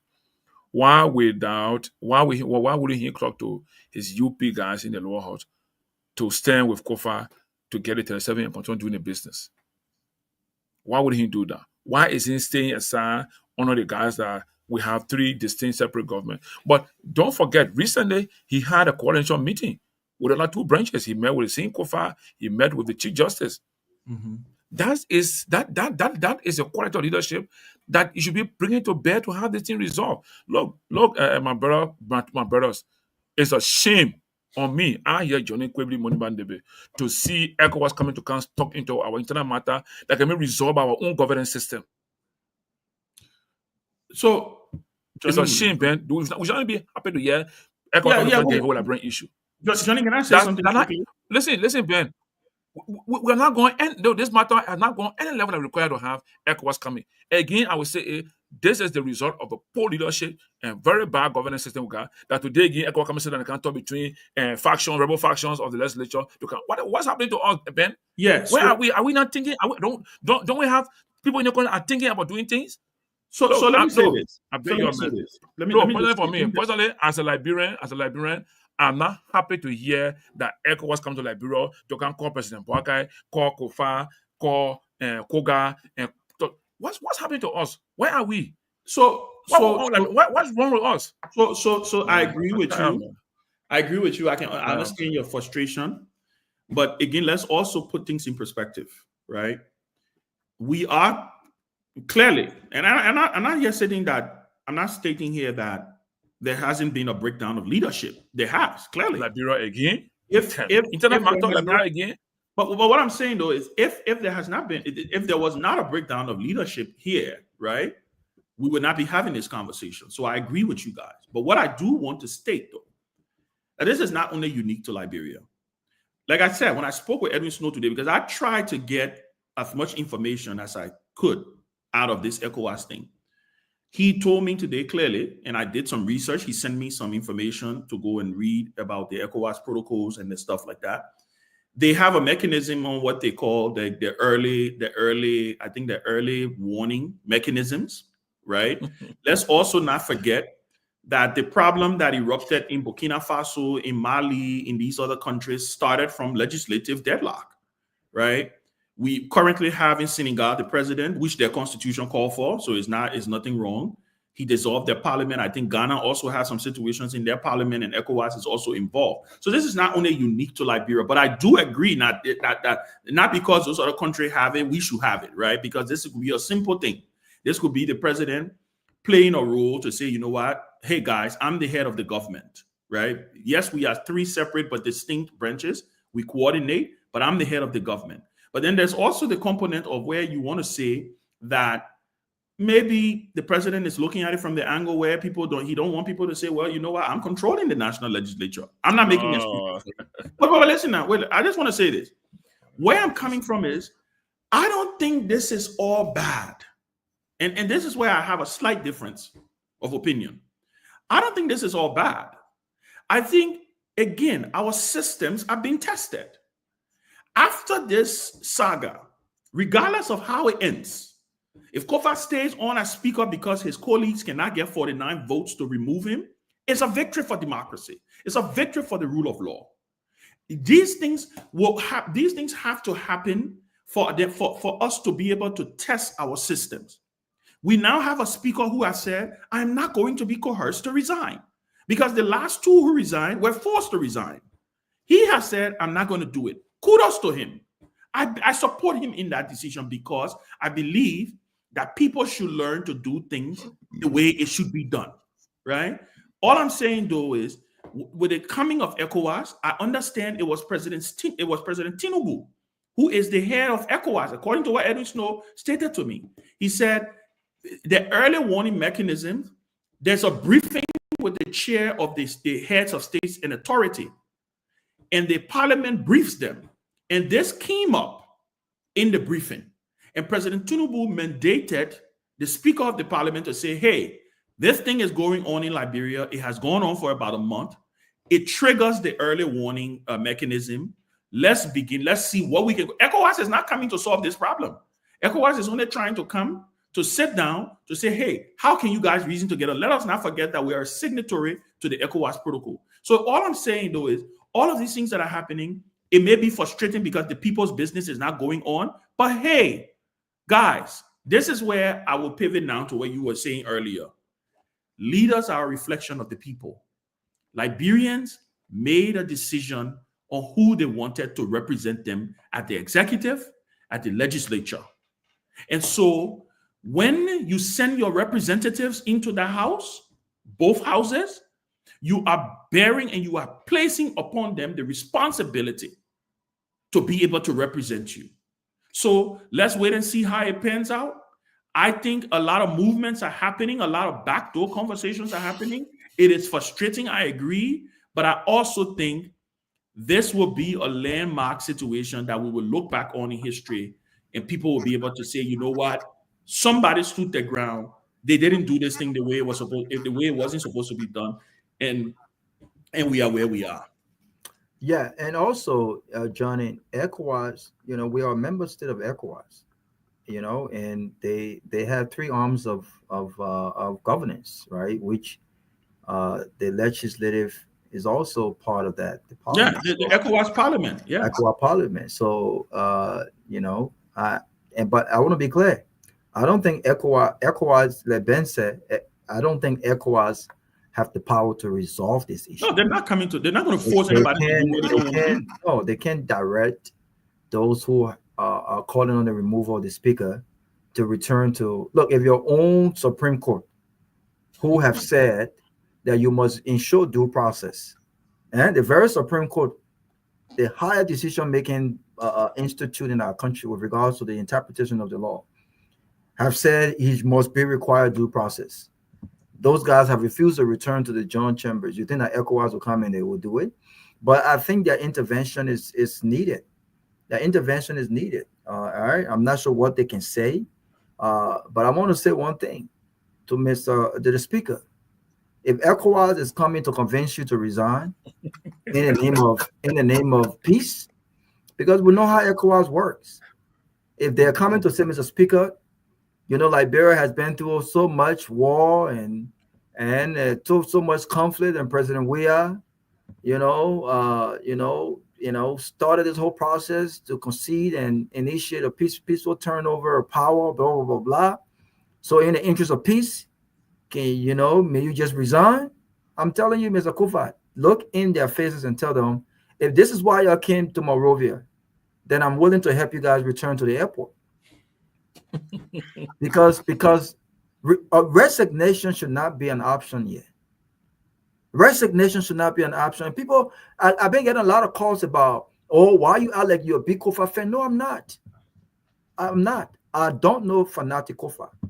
I met him once, and that was indirect. I was in his office once. He didn't even know who I was.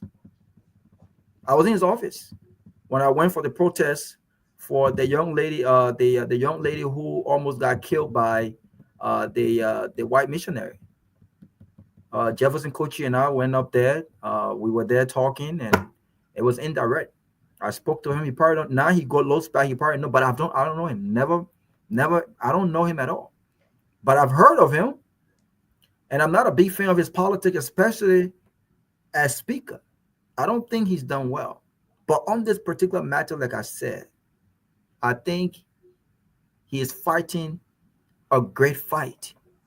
And this fight, I think, will start this new process of basically how we elect our speakers and how we remove them if need be. And this is what this is about. This is what this is about. But when it comes to the leadership aspect, Johnny, I don't expect anything less from Joseph Boakai. I do not expect anything less from Joseph Boakai. And I'm glad that Liberians are experiencing this at firsthand. I'm glad. Ellen Johnson Sirleaf has said Joseph Boakai is not a leader. This is the reason why she's not supporting him. He's not a good leader. But don't take Ellen's word for it. Look at his actions. Look at what he's done when given the opportunity to serve. Look at what he's done. And so this is what it is, and this is where we find ourselves. But I embrace ECOWAS coming. I don't think it's a bad thing. I embrace that. I embrace them coming to try to figure out what they can do to help facilitate a resolution. I don't think it's a bad thing, but they cannot resolve this issue. The House of Representatives can resolve. Johnny, let me just close on a note. There is how this issue can be resolved. That issue can be resolved, right? You know this, right? Of course. If those lawmakers decide that, we try our best now. We're not disrespect the Constitution. We will just return to work, do the people's job, and in the process, try to lobby and convince to get the numbers we need to remove the speaker. We'll do. The issue resolves tomorrow. Then ECOWAS don't even have to come to the country no more. That's how the issue gets resolved. Other than that, let the whole country shut down. Let the country shut down. Because Liberian people don't even depend on Joseph Boakai and the government. How many jobs the country create? How many jobs the government create anyway? You know who will suffer? The politician will suffer. Not the Liberian people, because we'll still send the people money anyway. We'll still pay the people school fees anyway. Let the whole country shut down. The people will not suffer. I can understand if the government are creating thousands of jobs that depend on the running of the no, this is not what we're dealing with yet. So let the government shut down. But until those guys try to do the right thing, Kofa must continue to fight them. Okay, so I think we have like just 5 minutes to close, and let me just say this. I am not against ECOWAS coming to Liberia, but I'm against like it being, look, my people, we always say Liberia is the older. So what are you old now? Let me be simple. What may you the oldest nation in the South region? The only What, age. so, Age. yeah, so the point is, look, just 20 years ago, ECOWAS was Listen, here again. I've seen old people call me Brabi. Can you imagine that poverty? Your age got nothing to do with anything. When you see a my point is, a man who is 40 years older than you calling you Brabi, this ain't nothing. Rabba, look, the situation on the ground here has not reached any proportion to have any international or foreign intervention. It's only because we lack leadership here on the ground. I mean, this is clearly our internal matter. Rabba, you in the neighborhood. The only between your pa and your children, your children and your wife. You all can't talk between you and your children matter, or you and your wife matter. Only your home in your neighborhood. When you go help to throw down the problem. I mean, this is to be frank. This is a clear shame to see ECOWAS coming to intervene into our internal government matter. Just the lower house of representatives.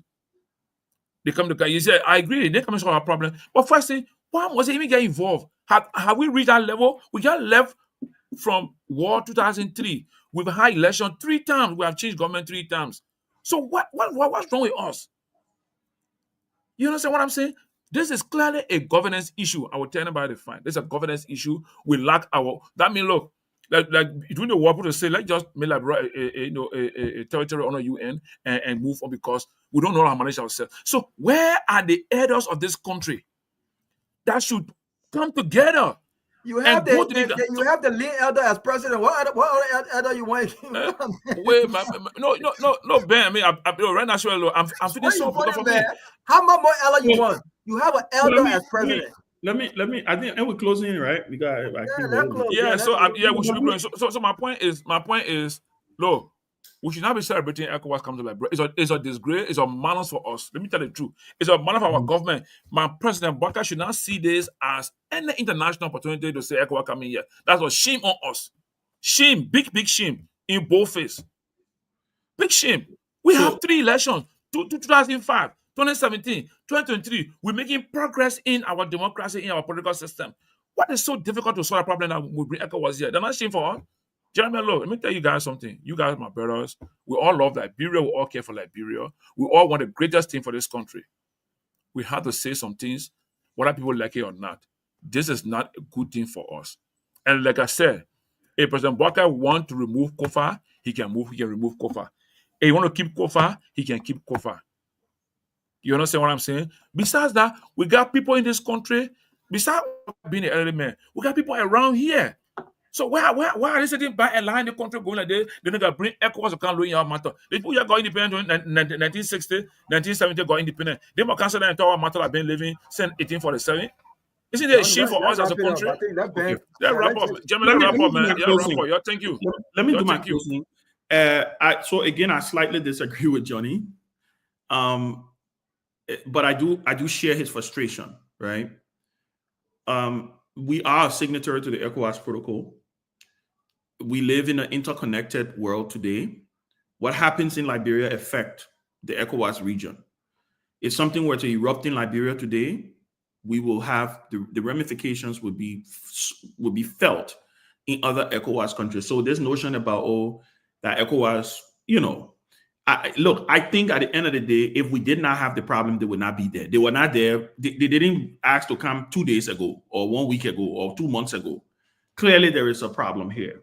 And I think the role ECOWAS is going to play is an important one. Again, like I said, this is not only unique to Liberia. ECOWAS is intervening in a current dispute in Ghana that has to do with the legislature. ECOWAS is also intervening. They've lost Mali. They've lost Burkina Faso. There's a lot that has happened. The region is extremely fragile. So I can understand why the early warnings and the early mechanisms have triggered. Again, there's no guarantee to them succeeding, but it brings to bear, because sometimes when you making flour, Robert, right? If me and you live in a house together, and me and you arguing and cussing each other, sometimes the noise, the neighbors can hear it. The neighbors can hear it. That's what made the neighbors sometimes can call the police, right? It mean that, and maybe we just need the police to come to say, hey, Ben and Robert, what's going on here? Why y'all can get along? Yeah. Right? It means that we're irresponsible. I mean, we may be irresponsible in that moment because we couldn't talk as men, but we are not immune from these things. We're a democracy. Any democracy where you have the divergence of opinion, you will have these things pop up. Where I agree with you guys is that where are the elders? And that's one of the reasons why I said maybe we need to consider, and I said this the other day, maybe we need to consider enacting something called our Council of State. It's in Ghana, it's in other countries where former presidents, but even in the case, the current president not speaking to the former president. There's just a whole bunch of, and remember, there was even a conversation about ECOWAS intervention between Myean and Boakai. Because guess what? They are the two.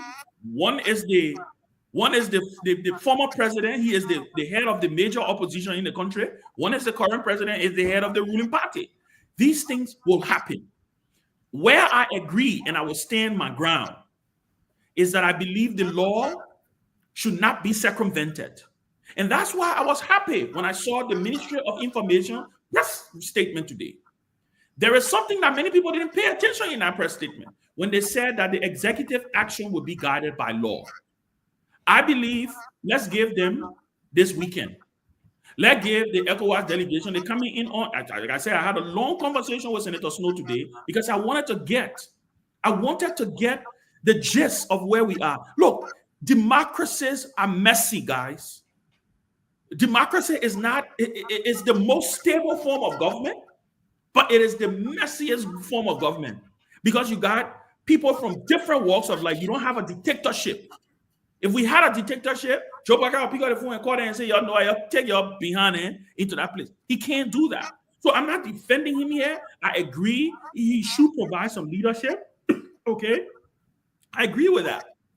But I also know that this, I believe, in the end, will be beneficial to our governing system. We will go back and we will remember, right before I end, it's the same thing that happened in 2017, Robert, when Liberty Party decided to challenge the elections. When we decided, I was national chairman of Liberty Party. Yep. I know the pressure we came under. Mm-hmm.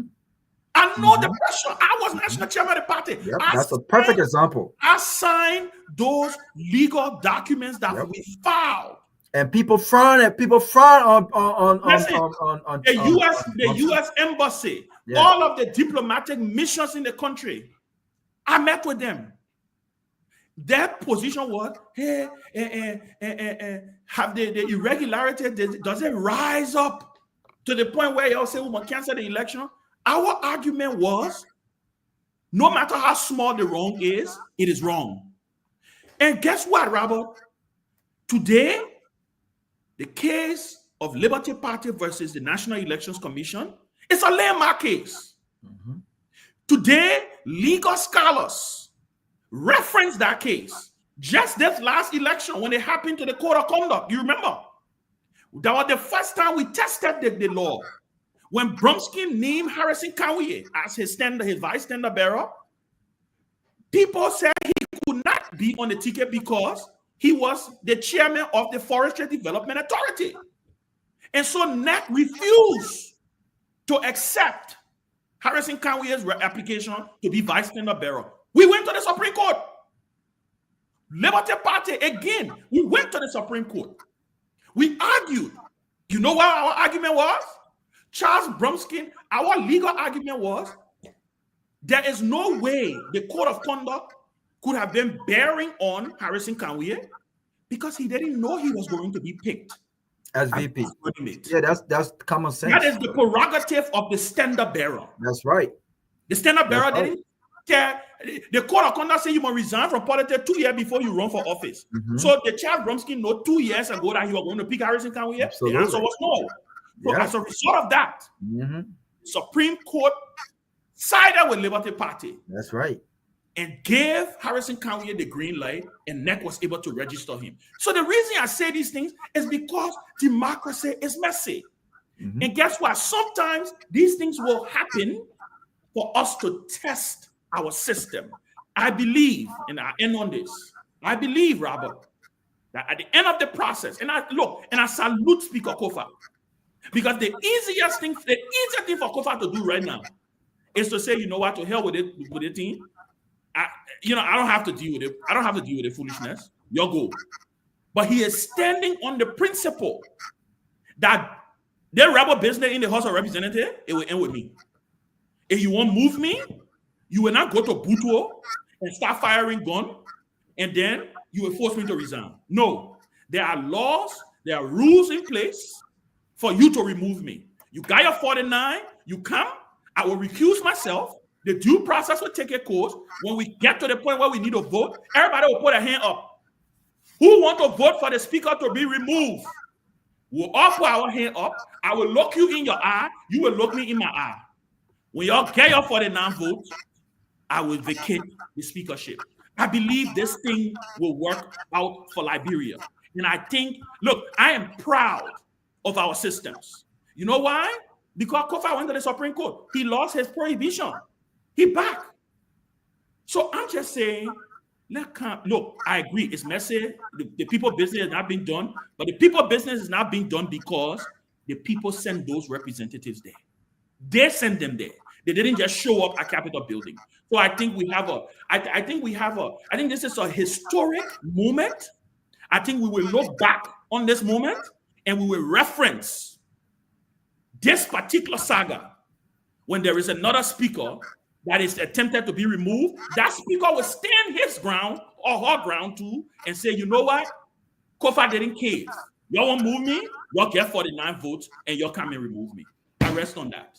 And I agree, because they are using the examples of those who did cave. The bad example. They are using the example of Tyler and Snow. Yeah. Oh, let him mention everything. Why can't he just do what Snow and Tyler did? Oh. And so, to your point, at this junction, the next speaker who is throwing this bomb can say, you know what? Oh no, those days that we use Snow and Tyler as an example, they're gone, of succumbing to this unconstitutional pressure are gone. Now we will use Kofa. He stood his ground. He stood the ground until the right thing was done. So you know what? I'm not resigning no more. No, I'm going to fight on until the right thing is done. And so I agree. You said it so well, so profound, excellently said. And this is why I like. This is the only reason why I left Fanatic Kofa. Yeah. That's the only reason why. And by the way, let me state, he is a product of Liberty Party. Okay. We are known for standing on the side of the law, Robert. Yeah, but there's one individual from Liberty Party who is not known for that. Who? And that's your Chinese light. Don't stop, baby. I mean, you don't stop.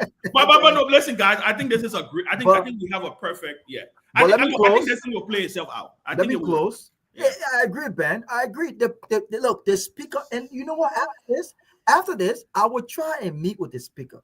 But the speaker, after this, I know I don't like your business, but I will please allow. And he's the most liberal. He's the most liberal guy. You with me?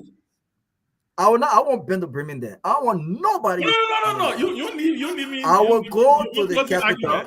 I will go to the Capitol and I will seek your honor. I just want to shake the speaker hand and say, Mr. Speaker, thank you for being on the right side of the law. Not only as a lawyer, but as a reputable, as a guy who understands what's right and what's wrong. Yeah. He may not be the best lawmaker. He's not perfect. He may not have been the best speaker, but on this issue, he stood his ground for all of the right reasons. And this whole idea of this whole president council, please, let's not create another no. The reason I say that is not for people to get jobs. No. Yeah, because you already know what happened. No, let me correct. The Council of State is created where you have eminent people, former presidents, elder, like you got it, you know, it's in most of the countries, right? Ghana has it. You see how Ghana respect their traditional rulers, right? Mm-hmm. You see when the president of Ghana go visit the Ashanti king, he bows to the Ashanti king, the president of the country. What I'm saying is, you need, because guess what? What we can say in Liberia, you need to sit on the old mat to plant the new one. Our only problem is the old mat we let us sit down on, that all the wrong things we don't do. That's right. And it kind of old man we let us sit down on. That's right. Yeah. Yeah. So thanks to the guys in studio. Thanks to Ben, Lofa. I'm sorry I came on late. No, it's okay. It's been a great show. If this president was a serious leader, this president, George Weah conceded the election, called him, congratulated him. When Joe Weah became president, Joe Weah invited him to his house. He came to the president's house. On many occasions while George Weah was president, George Weah visited this man, gave him money, pay his way. That the richest man now pay away. We don't know. We know. We've seen some of those flights. But what would it take the president? Oh, my man. The man you already got the biggest job in the country. What would it take the president to call the former president and say, my son, come to the house, let's talk? You think Joe will refuse to go talk? You think Joe will program? Why? And then the executive, the presidential lounge, the man bill. You know nothing about that lounge. That the one that your woman go through. You don't want the man to go through it no more. But what deal with Joseph Boaka? Anyway, great show. All right, thank you. It was great conversation. Again, I apologize for coming late. I think, and I want to recommend, I think we need to have a show on, just talking about these things, right? Take off the political lenses. Let's look at it from the angle of just how does it benefit the country, right? How do we start to do things the right way? These are the little things that we need to start to do for our people to be able to learn. But I thought it was fascinating, guys. Thank you for holding it down. Again, like I said, my apologies for coming late. I would not let a real problem kill me, man. I'm sorry. I had stuff to do, and yeah. So, but it was great. Henry, it's good seeing you. Henry, take it over, Henry. Thank you. Bye-bye.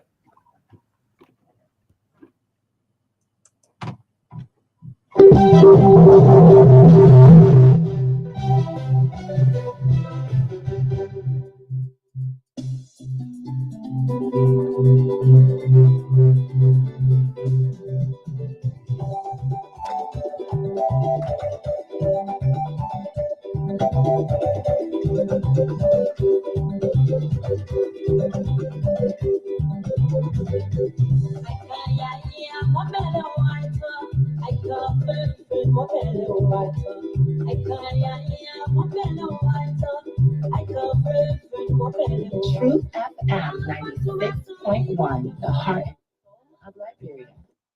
I'll tell you not to say it's for one, Truth FM. This is the Renaissance. Where the time checks is exactly 18 minutes coming up to 1 o'clock. It's been informative, educative here on the closing argument. John Oz not going to be on next morning, which I'm going to be here with another fascinating edition of the closing argument here. Your number one net down show. My name is Henry Jallah. I've been here with Ben Ansu Sirleaf with Myean Torgbean. We'll catch you. That's going to be on next Monday. Let me say many thanks to you for following online.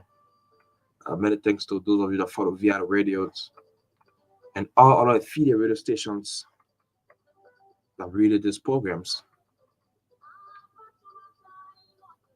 Please do not forget, close your door, or better state, lock your door, because bad guys are around. And I tell you, please,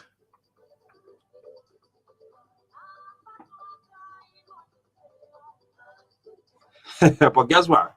Something very, very interesting I'm going to be playing for you, for the man, Father, the cell phone man. This one is called Play Your Low. I don't know who's going to interpret this, but you're going to interpret for your very self. Play Your Low.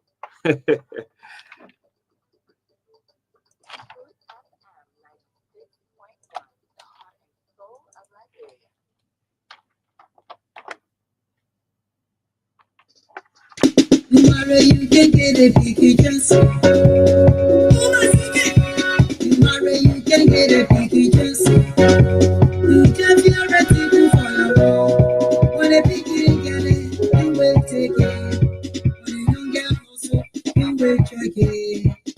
You just feel ready to do for your work.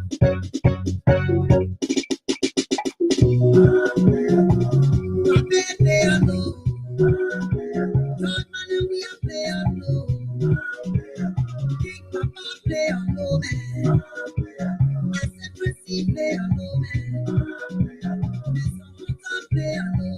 And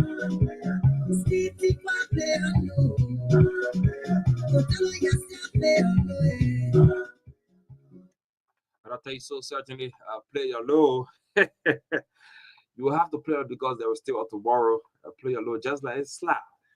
We gotta go, man. No time. I catch you when I catch you. I'm not gonna be on later. And I wish that again I'm gonna be here. So join us. That's gonna be 5 this morning. I wish I'm gonna resume broadcast on the number 1 radio 96.2 FM. My name is Henry Jallah. Bye bye from my end.